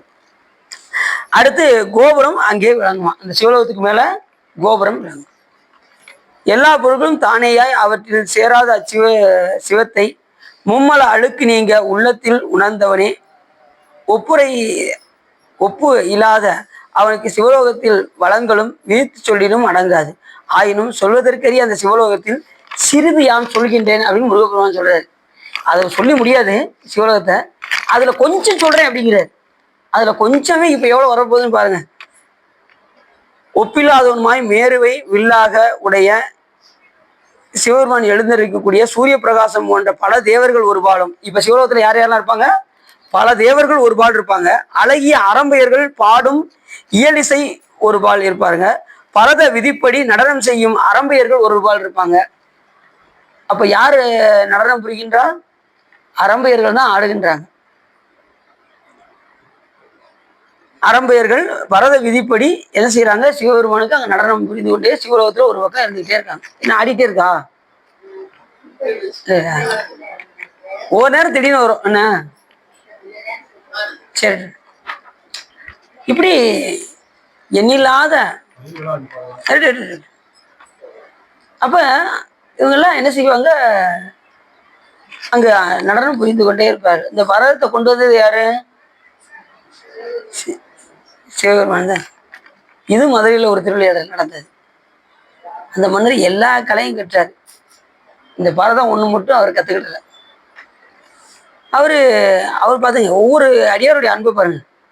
இந்த பரதக்கலையை சாமி இப்படி இப்படி நின்று பரதம் ஆடுறாரு, இந்த கலையை நம்ம கத்துக்கிட்டா என்னன்னு சொல்லி அந்த கலையை கத்துக்கிட்டு ஒரு நாள் நடனம் அப்படி ஒத்த காலில் நின்று ஆடி இருக்காரு. கால் வலி தாங்க முடியல. யாருக்கு? இந்த மன்னருக்கு. சாமி இப்படி ஒத்த காலே நிக்க சாமி, என்னால கொஞ்ச நேரம் கூட இப்படி ஆட முடியல, நீ இப்படி எப்படி சாமி ஒத்த காலே நிக்க, எனக்காக அந்த காலை மாத்தி நீ நடனம் ஆடக்கூடாதா அப்படின்னா சாமி அப்படியே இருந்தாராம். சாமி இப்ப நீ மட்டும் நீ காலை மாத்தி நடனம் ஆடலாம், என் உயிரை மாய்த்து கொள்ளுன்னு உடைவாள் எடுத்து வெட்ட போனாரு. உடனே சாமி டக்குன்னு மாறி ஆடிட்டாரு. அப்படி மாறி ஆடினதான் மதுரையில சொக்கநாத பெருமான். எவ்வளவு பெரிய சிறப்பு பாருங்க. எல்லாம் இந்த உயிர்கள் என்ன விரும்புதோ அதை சிவபெருமான் கட்டாயமாக கொடுத்தே ஆவார். ஆனா கேட்கறது உயர்வாக இருக்கும். அது இந்த பிறவி இல்லைன்னா அடுத்த பிறவியாவது என்ன செஞ்சிருவாரு சாமி, கொடுத்துருவாரு. ஒவ்வொருத்தருடைய அன்பு சாமிமா எவ்வளவு இருக்கு பாருங்க. மதுரைக்கே கொண்டு வந்து சிவலோகத்தை காட்டினார். அந்த சிவலோகம் எப்படி இருக்கு. அப்ப மனம் அருவிய மலர்களையுடைய மரத்தின் ஒழுகும் ஒரு பாலும், வேதங்களை ஓதும் விரதியர் நிறைந்த வளத்தையுடைய வனங்கள் ஒரு பாலும், மலையை ஒத்து விளங்கிய மதில்கள் பல பாலிலும் விளங்கின. மதில்கள் எண்ணில்லாத மதில்கள் இருக்குமா சிவலோகத்துல. எண்ணில்லாத மதில்கள் இருக்கும். எண்ணில்லாத வேதங்களை ஓதும் விரதியர்கள் எண்ணில்லாதவர்கள் இருப்பாங்க. நம்ம இங்க ஒரு 1000 பேரை பார்க்க முடியுமா வேதம் ஓதுறவங்கள? அங்க எண்ணவே முடியாதான். அந்த அளவுக்கு சிவலோகத்துல விரதியர்கள் அதிகமாக இருப்பாங்க. எந்த இடமும் கோபம் செஞ்சுக்கிட்டே இருப்பாங்க. ஒரு பக்கம் அரபையர்கள் ஆடிக்கிட்டே இருப்பாங்க, பரதநாட்டியம் ஆடிக்கிட்டே இருப்பாங்க. ஒரு பக்கம் சங்குநாதம் முழங்கிக்கிட்டே இருக்கும். அடுத்து புலித்தோல் உடுத்த அரை உடையான் எழுந்தருளியுள்ள சிவலோகத்தில் உன்னதமான 1000 மண்டபம் ஒரு பாலும். அங்க 1000 மண்டபம் ஒண்ணு இருக்கு. அதுவும் ஒரு மண்டபமே எப்படி இருக்கும், இங்க கிட்டத்தட்ட எத்தனையோ கோடி யோசனை தூரம் ஒரு மண்டபம் மட்டும் வாங்க. இப்படி 1000 மண்டபம் தனியா இருக்கு. நீண்ட கொடிகள் கட்டும் விளங்கிய மணி ஓசை ஒரு பாலும். நீண்ட மணி மட்டுமே அவ்வளவு இருக்குமா உள்ள சிவலோகத்துல. இன்னைக்கு உள்ள சிவலோகம் தான் அவங்களுக்கு இன்னைக்கு கேட்கறது ரொம்ப சிறப்பு. இன்னைக்கு என்ன நாள்? அதான் என்ன நாள்? வியாழக்கிழமை குரு நாள். ஒரு வாரம் இன்னைக்கு. அப்படி விலையில்லாத நவமணி, அந்த ஒவ்வொன்றும் விலையில்லாத நவமணிகள்லாம் அங்க திண்ணைகள் ஒரு பால் இருக்குமா, திண்ணைகள் பூராமே நவமணிகளாலே இருக்குமா. இதெல்லாம் நவமணிகளா இருக்குன்னா அப்ப தேவர்கள் அணிஞ்சிருக்கக்கூடிய அந்த கிரீடமும் எப்படி இருக்குமா, நவமணிகளால் ஆனதான். அப்படி எல்லா தேவர்களும் சிவபெருமானை வந்து வழிபாடு பண்றதுக்கு அப்படி வரிசையா நிற்பாங்களாம் சிவலோகத்துல. பிரம்மா விஷ்ணு போன்ற எல்லா பேருமே கியூல நிற்பாங்க. அப்ப அதிகாரம் யார்கிட்ட இருக்கு, நந்திய பெருமான்ட்ட கையில பரம்பு இருக்கும். ஒழுங்கண்ணுங்க அப்படி மேல தட்டு வரான், அந்த கிரீடத்தை ஓய் ஓய் தட்டு வரான். ஒழுங்கு வருஷ வருஷ வருஷம் அப்படி பார்க்கலாம், வரிசை எடுப்பாங்களாம். அதில் அடிக்கும் போது எண்ணில்லாத நவரத்னங்களும் அப்படி கீழே உதிர்மான். அத்தனையும் அப்படி அள்ளி கொண்டு போய் குப்பையில போடுவாரான். இப்ப நம்ம கிட்ட ஒரு மணி எங்க கீழே கிடக்கட்டும், அப்படி காலைல ஒரே மிதி மிதிச்சு திரும்பி திரும்பி பார்ப்போம். அப்படி பறக்குன்னு கேட்டு எடுத்துட்டு அப்படி பைக்ல ஓடப்போம். இப்ப நம்ம அப்படி அதை ஒரு மணி விட மாட்டான், ஒரு குண்டு மணி கிடைச்சா கூட விட மாட்டான். ஐயோ இது நிறைய தேரும் அப்படிம்போம். அங்க எண்ணில்லாத நவரத்தினங்கள் எல்லாம் குப்பை. அதனாலதான் சொல்றாங்க, இந்த செல்வம் எல்லாம் குப்பை என்பதை மறந்து விட வேண்டாம், இதுவே நிலையானது என்று இருந்து விட வேண்டாம். இருக்கும் போதே, காற்று உள்ள போதே இறைவனை நாம் தூற்றிக் கொள்ள வேண்டும். பணம் சம்பாதிக்கும் போது என்ன செஞ்சிடணும், பணம் இருக்கும்போது என்ன பண்ணிடணும், அதை பொருளை அருளாக மாற்றி விட வேண்டும். பொருள் எல்லாம் இன்னைக்கு 100 ரூபா சம்பாதிக்குமா, ஒரு 2 ரூபாயாவது என்ன செஞ்சிடணும், கர்மம் பண்ணிடணும். 1000 ரூபாய் சம்பாதிக்குமா, 100 ரூபாயாவது என்ன செஞ்சிடணும், கர்மம் பண்ணிடணும். அவ்வளவு சிரமம் பண்ணணுமாங்க அப்படின்னா பண்ணித்தான் ஆகணும். பண்ணலைன்னா என்ன ஆகும், அதிகமா செல்வம் சேர்த்து வச்சாலும் குற்றம். புரியுது உங்களுக்கு, செல்வத்தை மறைத்து வைத்தாலும் குற்றம்னு அப்போ சாமி சொல்றாரு. செல்வத்தை மறைத்து வைத்தவர்களுக்கு நரகலோகம் ரெடியா இருக்கான். அதனால செல்வத்தை நல்லா சிவப்புண்ணியாக ஈட்ட வேண்டும். அதான் சொன்னாரு, இறப்பவருக்கு ஈய வைத்தார், ஈவவருக்கு அருளும் வைத்தார், கறப்பவர் தங்களுக்கெல்லாம் கடு நரகங்கள் வைத்தார்னார். பணத்தை யாரெல்லாம் மறைக்க வைக்கிறாங்களோ அவங்களுக்கெல்லாம் கடு நரகங்கள் வைத்தார் அப்படின்னு. இன்னைக்கு நல்லா இன்பமா இருக்கும். இன்னைக்கு பணம் சேரும் போதே நமக்கு இன்பமா இருக்கும். நம்ம கோடியா, நம்ம எத்தனை கோடி வச்சிருக்கோம் அப்படின்னு நினைப்போம். எத்தனை கோடி வச்சிருந்தாலும் ஒரு நோய்க்கு தாங்காது. இது அவங்களுக்கு ஒரு நோய் வந்துருச்சுன்னா அத்தனையும் செல்வம்லாம் அழிஞ்சு போய் கீழே நிலைக்கு வந்துடுவாங்க. இறைவன் நினைச்சாருன்னா எப்பேற்பட்டாலும் எங்க வந்துடுவாங்க, அவர் நினைச்சாருன்னா எப்பேற்பட்ட கீழே உள்ளவங்க எங்க வந்துடுவாங்க, ஷாப்புக்கு வந்துடுவாங்க. அதனால எப்போதுமே இறை உணர்வோடே நாம வாழ வேண்டும். இந்த உலகத்துல வாழும்போது மண்ணுலகத்தில் மண்ணுலகில் பிறந்து நும்மை வாழ்த்தும் வழியடியார். இந்த மண்ணுலகத்துல யாரெல்லாம் சிவபெருமானை போற்றி வழிபாடு செய்யறாங்களோ, அவர் யாரு புகழ்ந்து பாடிக்கிட்டே இருக்காங்களோ, சுந்தரம் சாமி சொல்றாரு, மண்ணுலகில் பிறந்து நும்மை வாழ்த்தும் வழியடியார். வாழ்த்தும் வழியடியார்னா யாரு, சிவபெருமானை போற்றி பாடுகின்றவர்கள் அர்த்தம். நும்மை வாழ்த்தும் வழியடியார் பொன்னுலகம் பெறுதல் தொண்டனேன் இன்று கண்டொழிந்தே. சாமி நல்லா பார்த்துட்டேன் சாமி, உன்னை போற்றி பூலோகத்துல வழிபாடு பண்ணவங்கன்னா இந்த சிவலோகத்துல இருக்காங்க அப்படின்னு சொல்லி கண்ணார பார்த்தானா சுந்தரம் சாமி. எப்படி பாருங்க, இங்க பாடுறவங்களாம் எங்க இருப்பாங்க, சிவலோகத்துல சிவபெருமான் பக்கத்துல இருப்பாங்க, அந்த உலகத்தில் வசிப்பார்கள். அங்க இருக்கக்கூடிய இன்பத்தை துய்ப்பார்கள். அதுல 4 நிலைகள் இருக்கு சிவலோகத்திலே. சாலோகம், சாமீபம், சாரூபம், சாயிச்சம் 4 நிலை இருக்கு. நீங்க சிவபுண்ணியமா நிறைய பண்ணியிருந்தீங்கன்னா அந்த உலகத்துல வசிப்பீங்க. இங்க மாதிரி அங்க இல்லறம்லாம் கிடையாது, நிம்மதியா நீங்க வாட்டு தொண்டு செஞ்சுக்கிட்டே இருக்கலாம். அதுக்கப்புறம் சாமீபம், சிவபெருமானுக்கு அருகாமையில் இருப்பது. அப்புறம் சாரூபம், சிவபெருமானுடைய உருவத்தை பெறுவது. அதுக்கப்புறம் சாயிச்சம், இறைவனோடு கலப்பது. இந்த 4 நிலை இருக்கு. இதுதான் சிவலோகத்துல இருக்கக்கூடிய அந்த பதநிலைகள். கடைசி சாயிச்சம் வந்து பராமுக்தி. அங்க போயாச்சுன்னா மறுபடியும் எங்க வர மாட்டோம், கீழே உலகத்துக்கு வர. அதனாலதான் அடியார்களுக்கு ஒரு வஸ்திரம் கொடுத்தா, ஒரு வஸ்திரத்துல எத்தனை நூல் இருக்கும், ஒரு நூலுக்கு 1 கோடி வருஷம் சிவலோகத்துல இருப்பாங்க. ஒரு நூலுக்கு ஒரு சேலை கொடுக்குறாங்கன்னு வச்சுக்கோங்களேன், ஒரு சேலையில எத்தனை நூல் இருக்கும் என்ன முடியாத. அந்த அளவுக்கு நீங்க சிவலோகத்துல இருப்பீங்க. அடியார்களுக்கு கொடுக்கறதுல அவ்வளவு சிறப்பு. இது அவங்களுக்கு அப்படி அமரணி நாயனார் தினசரி நெய்து நெய்து நெய்து நெய்து ஒரு அடியாருக்கு பவனம் கொடுத்துக்கிட்டே இருப்பார். அதுமாதிரி நேச நாயனாரும் நெசவு செய்து செய்து செய்து செய்து தினசரி ஒரு அடியாருக்கு என்ன கொடுப்பாரான், அந்த காவி உடை இது கொடுத்துக்கிட்டே இருப்பாரான். அடியார்கள் தேவைக்கு தகுந்தவாறு அன்னம்பாளிப்பும், அடியார்களுக்கு வஸ்திரமும் கொடுத்து கொண்டே இருப்பாரான். நேசநேயனரும் அமர்நேயனர் கோவணம் கொடுத்தாரு. நேசநேயனர் வேண்டுவன கொடுத்தாரு. அடியார்கள் எடுத்து வந்து கேட்டாலும் சரி உடனே நெய்து கையை கொடுத்துருவாராம். இன்னைக்கு ஒரு ஆளு கொடுத்தது போதும் அப்படின்னு நினைக்க மாட்டாங்க. அடுத்து ஒரு ஆள் வந்தாலும் உடனே நெய்து கொடுத்துருவாராம். அந்த அளவுக்கு நேசநேயனர் சிறப்பு. இப்படி ஒவ்வொரு அடியாரும் ஒவ்வொரு விதமான சிறப்பு இருக்கு. எல்லா அடியார்களையும் முக்காவாசி பார்த்தீங்கன்னா அன்னம் படைச்சிருக்காங்க. அதுலதான் முக்கியம். அன்னம் படைப்பு எல்லா அடியாரும் செஞ்சிருக்காங்க. அப்ப ஈட்டிய செல்வத்தை எல்லாம் நம்ம முடிஞ்ச அளவுக்கு யாருக்கு செலவிடணும்? அடியார் பெருமக்களுக்கு செலவிட வேண்டும். நம்ம வீட்டில் எந்த ஒரு ஃபங்க்ஷன் இருந்தாலும் உடனே அடியார் வரவழைத்து அதை திருமுறை பாடி உடனே என்ன பண்ணணும்? அந்த பொருளை எல்லாம் அருளாக மாற்றி விட வேண்டும். நாளைக்கு லட்சுமி சார் வீட்டில் திருமுறை இருக்கு. எல்லாரும் வந்து சிறப்பு செய்யுமாறு உங்களை தாழ்மையோடு கேட்டுக்கொள்ளப்படுகிறார். இது முடிஞ்சதை அதை பத்தி சொல்லிடுவோம். சரி, அப்படி ரெண்டாவது அங்க என்ன இருக்குமா? நவரத்தினங்களால் என்ன இருக்கும்? விலையில அது திண்ணைகளாக இருக்கும். விருப்பினை உடையவர்கள் விருப்பு உணவாகிய நவமணிகள் நிறைந்த சங்கநிதி பதுமநிதி ஒரு பாலும். அந்த சேமிப்பு கடங்காக விளங்கக்கூடிய சங்கநிதி பதுமநிதி எங்கதான் இருக்கான்? சிவலோகத்தில் தான் இருக்கான். சங்கநிதி பதுமநிதி இரண்டு. அதை அந்த கோயிலுக்கு அதிபர் யாரும் தெரியுமா உங்களுக்கு? குபேரன். அவர் தான் சங்கநிதி பதுமநிதி. அவரே எங்கதான் இருக்காராம்? சிவலோகத்தில் தான் இருக்கான். சங்கநிதி பதுமநிதி இரண்டும் வந்து தரணியோடு வானாள தருவரேனும் மங்குவாரவ செல்வம் மதிப்போம் அல்லம். மாதேவருக்கு அந்த அல்லாராகில் அங்கமெல்லாம் குலைந்து அழுகு தொழு நோயராய் ஆவுரித்து தின்னும் புலையரேனும் கங்கைவா சடையாருக்கு அன்பராகில் அவர் கண்டீர் நாம் உணங்கும் கடவுளாரேங்கிறாரு. அப்போ சாமி எப்படி சொல்றாரு பாருங்க. என்ன சொல்றாரு? சாமி எங்களுக்கு எதுவுமே வேண்டாம், சங்கநிதி வேண்டாம், பதுமநிதி வேண்டாம், வானால தழுவரேனும் அங்கே போய் எங்களுக்கெல்லாம் வாழ விருப்பம் இல்லை, குபேர உலகம்லாம் எங்களுக்கு வேண்டாம். சரி, வேற என்னப்பா வேணும்? சங்கநிதி பதுமநிதி இரண்டும் தந்து தரணியோடு வானால தருவரேனும் மங்குவார் அவ செல்வம் மதிப்போம் அல்லோம். அந்த செல்வம்லாம் எங்களுக்கு வேண்டாம். யார் சொல்றான்? அடியார் சொல்றாங்க. மதிப்போம் அல்லோம். வேற என்னப்பா வேணும்? மாதேவருக்கு அந்தர் அல்லாராகில் அங்கமெல்லாம் குலைந்து, உடம்பெல்லாம் தொழுநோய் இருந்தாலும் பரவாயில்லையா, அங்கமெல்லாம் குலைந்து அழுகு தொழுநோயராய் ஆவுரித்து தின்னும் புலையரேனும்.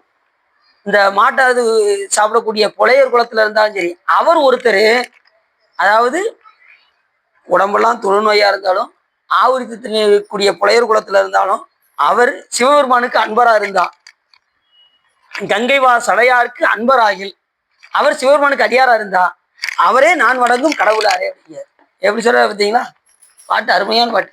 சங்கநிதி பதுமநிதி இரண்டும் தந்து தரணியோடு வானாள தருவரேனும் மங்குவார் அவ செல்வம் மதிப்போம் அல்லம். எங்க செல்வத்தை நாங்க மதிக்கவே மாட்டோம்ட்டார்.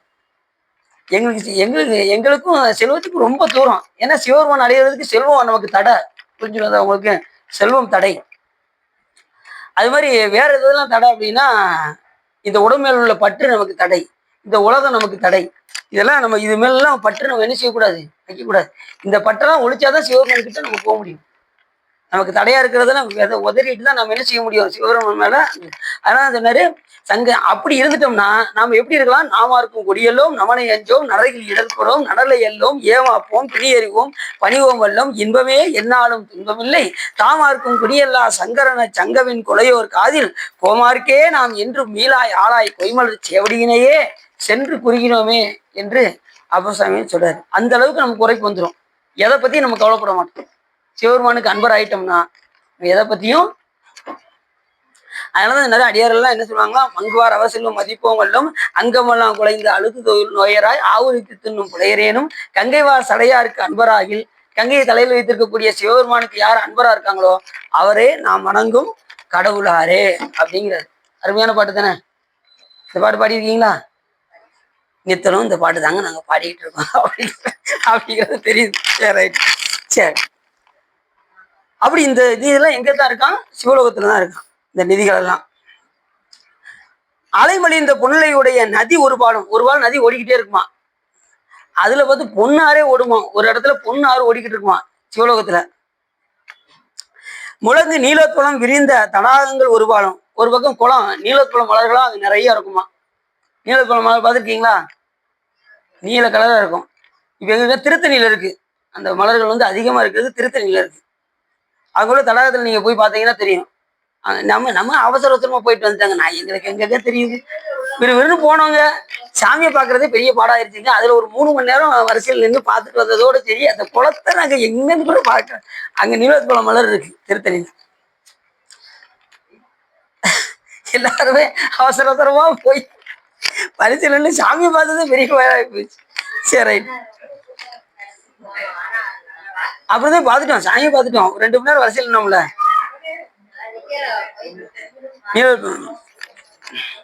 பொன்முடி சூடிய தேவர்கள் கூடும் இடங்கள் ஒரு பாலம். தேவர்கள்லாம் கூடியிருக்கிற இடம் ஒரு பால் இருக்கான். தாள ஒத்தியின்படி நடனம் செய்யும் பெருமையுடைய ஆகிய தேவர்கள் தேவனாகிய சிவபெருமான் எழுந்தருளியுள்ள தனக்குத்தானே ஒப்பாகிய சிவலோகத்தின் மனம் தங்கிய அண்டளந்த மலர்களால் அலங்கரிக்கப்பட்ட மாளிகைகள் ஒரு பாலம். சிவபெருமான் இருக்கிற இடத்துல அண்டளந்த மலர்களால தினசரி சுவாமி இருக்கிற இடத்த அலங்கரிப்பாங்களாம். அதனாலதான் நாம என்ன செய்யறோம், 2 நாள் மலர்கள்லாம் பறிச்சு வச்சு பிரிச்சில வச்சு அந்த மலரை எடுத்து செஞ்சுக்கிட்டு இருக்கோம். அப்படின்னு என்ன செய்யக்கூடாது, அண்டளந்த மலர் அன்னைக்கு பறிச்சு சாமிக்கு வச்சிடணும். நேற்று மலர் வந்து காட்டி கொடுத்துரும், நீங்க எடுக்கும் போதே டக்குன்னு வந்துடும் அப்படின்னு அதை கீழே போட்டுறணும். அதை பறிக்க கூடாது.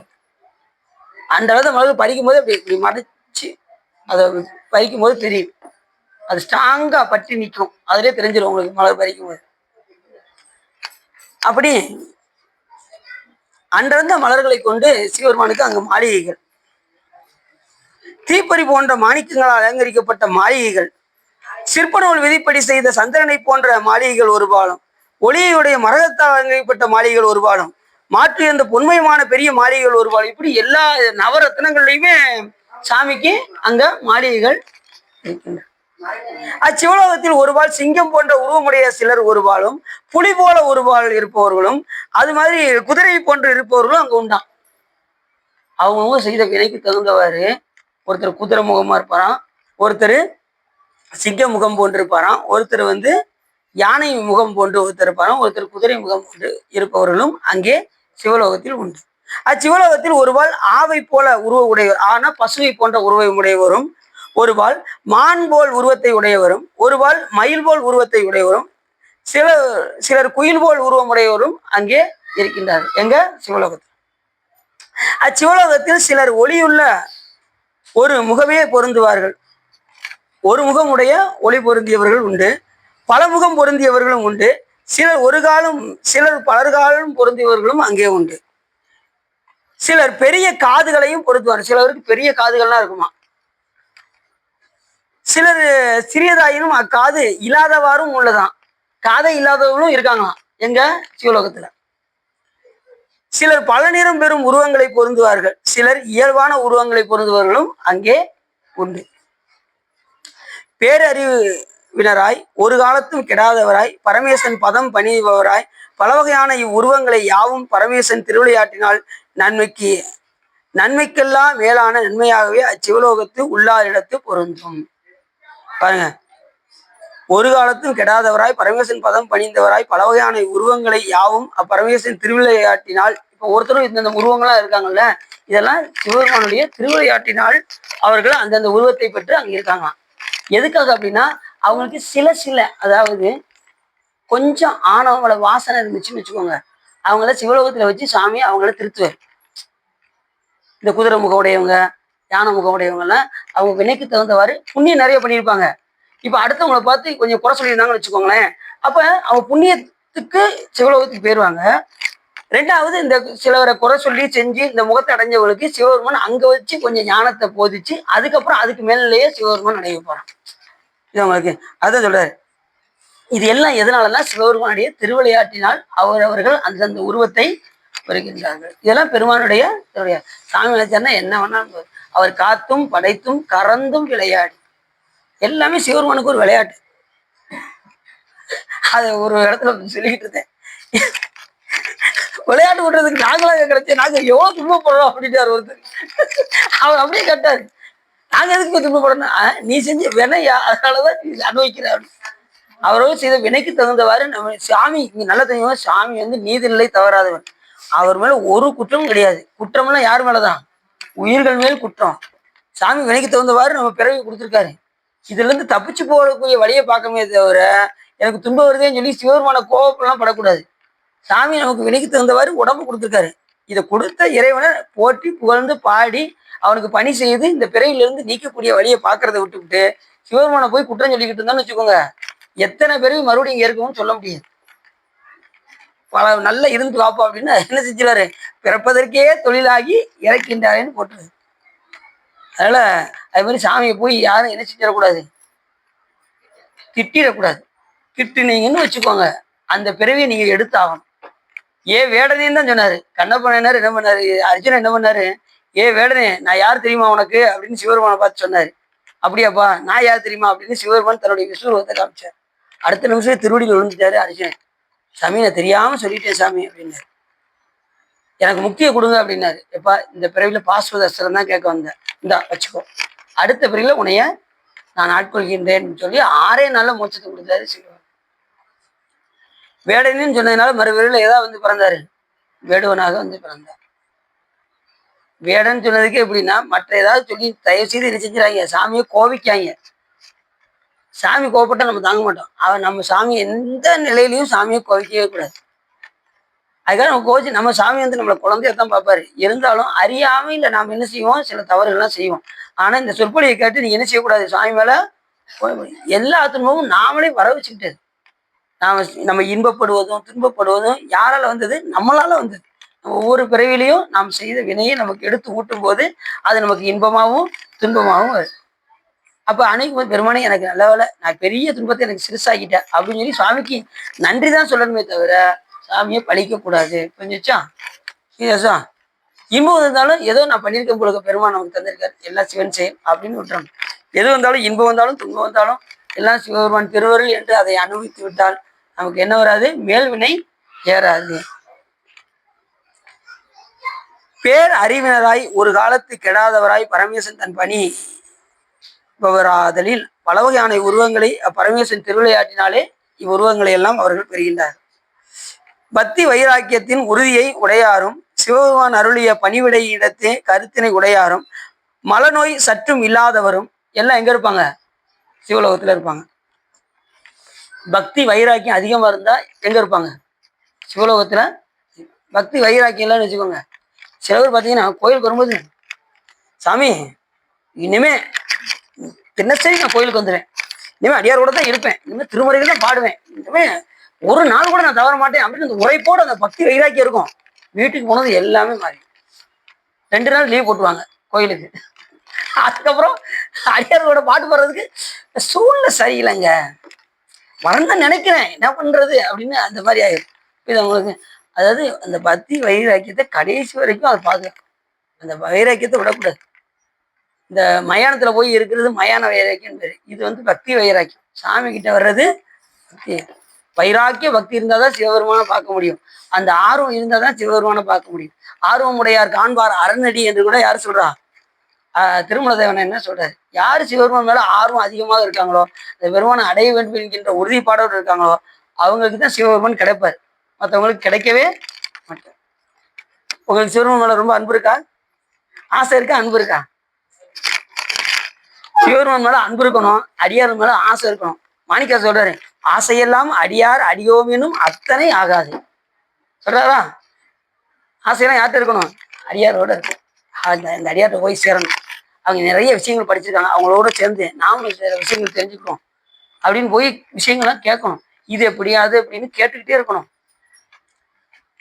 அது மாதிரி வழிபாட்டோட நோக்கம் என்ன, நம்ம எதுக்காக அந்த வழிபாடு வந்திருக்கோம், இதெல்லாம் தெரியாதவங்ககிட்ட தெரிஞ்சு கேட்டுக்கணும்.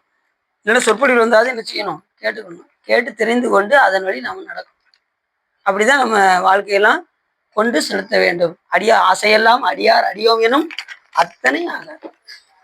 அன்பெல்லாம் யார்கிட்ட வைக்கணும், சிவபெருமான்கிட்ட மட்டுமே வைக்கணும். அப்ப மற்றவன்கிட்ட அன்பு வைக்கக்கூடாது, எல்லா இடத்தும் அன்பு வைக்கணும், மறந்துடக்கூடாது. அதாவது பறவை இருக்கு பார்த்தீங்களா, பறவைக்கு எத்தனை ரெக்கை இருக்கும், பறவைக்கு எத்தனை ரெக்கை பாத்தீங்களா? இப்பதான் சொன்னேன், இப்பதான் சொல்ல வந்தேன். இப்படி கேட்கறத பார்த்தா 4 கூட இருக்குமோ அப்படிங்கிற, 4 அப்படிங்க இப்பதான் சொல்ல வந்தேன். 2 தான் இருக்கும், பறவைக்கு 2 ரெக்கை தான் இருக்கும். இருந்தாலும் இவர் இப்படி கேட்கறதுனால 4 கூட இருந்தாலும் இருக்குமோ அப்படி அதுபடியே அவங்க கேட்கறாங்க. நான் சொல்ல போனேன், இப்படி கேட்க திடீர்னு 2 ரெக்கை தான் இருக்கும். இல்ல 2 ரெக்கை தான் இருக்கும். அந்த 2 இறக்கைகள் இருந்தா தான் அதால பறக்க முடியும். ஒரு ரெக்கை இல்லைன்னு வச்சுக்கோங்களேன், அதால பறக்க முடியாது. அதானே? அதே போல சிவபெருமானிடம் ஒரு பால் சிவபெருமானிடம் அன்பும், மற்றொரு பால் எல்லா உயிரிடத்தும் உயிர்கள் பால் அன்பும் மறந்துடக்கூடாது. ஒரு பால் சிவபெருமானிடம் அன்பும், ஒரு பால் உயிர். நான் உயிர்கள் பால் மட்டும்தான் அன்பு செலுத்துவேன், சிவபெருமான் மேல அன்பு இல்லை அப்படின்னாலும் கதையாகாது. நான் சிவபெருமான் மேல மட்டும் தான் அன்பா இருக்கேன், மற்ற உயிர்களை நான் ஒரு பொருட்டாவே மதிக்க மாட்டேன் அப்படின்னாலும் கதையாகாது. 2 பேருமே என்ன செய்யணும்? ஒரே அன்பு செலுத்தணும். அதனால எந்த உயிரை பார்த்தாலும் நம்ம சிவமாக பார்க்க வேண்டும். புரிஞ்சுச்சா உங்களுக்கு? யாரை பார்த்தாலும் அதான் ஒரு பறவைக்கு எப்படி 2 இறக்கைகள், ஒன்று பரவுபகாரம், மற்றொன்று சக்தி விகாரம். பரவகாரம் என்பது சிவபெருமான் மேல் கொண்ட அன்பு, சக்தி விகாரம் என்பது உயிர்கள் வாழ் கொண்ட அன்பு. இந்த 2ம் இருந்தால்தான் இந்த பறவை எப்படி பறக்கின்றதோ அதே போல் சிவபெருமானுடைய திருவடியை நாம் அடையும். புரியுதா? விகாரம் உள்ளம் நிறைந்து ஓகை சிறந்து இந்த சிவலோகத்தை பற்றி நீங்கள் கேட்டதினால் வல்வினை கரைந்து திருவருள் உரையும் என்று சொல்லி திருப்புகழ் பாடி உரையை நிறைவு செய்து திருச்சிட்டோம். சிவனார் மனம் குளிர உபதேசம் மந்திரம் இரு செவி மீதிலும் பகதை குருநாத சிவகாம சுந்தரி தன் வர பால கந்த இன செய்யவே விரும்பி உள்ளம் இணையாமல் அவமாயை கொண்டுலகில் விருதா அலைந்துழலும் அடியேனை அஞ்சல் என வரவேனும் அறிவாகமும் பெருகையிடரானதும் தொலைய அருஞான இன்பமது புரிவாயே நவநீதமும் திருடி உரலோடை ஒன்று மறி ரகுராமர் சிந்தை மகிழ் மருகோனே நவலோகமும் கைதொழும் நிஜ தேவலம் கிருத நலமான விஞ்சை கதிர்விலை கோவே தேவயானையம் குரமின் மனவாள சம்பவூர் திரள் வீர மிஞ்சு கதி வடிவேலா திருஆவினன் குடியில் வருவேல் சவுந்தரிக ஜெகமேல்மை கண்ட வீரல் பெருமாளே.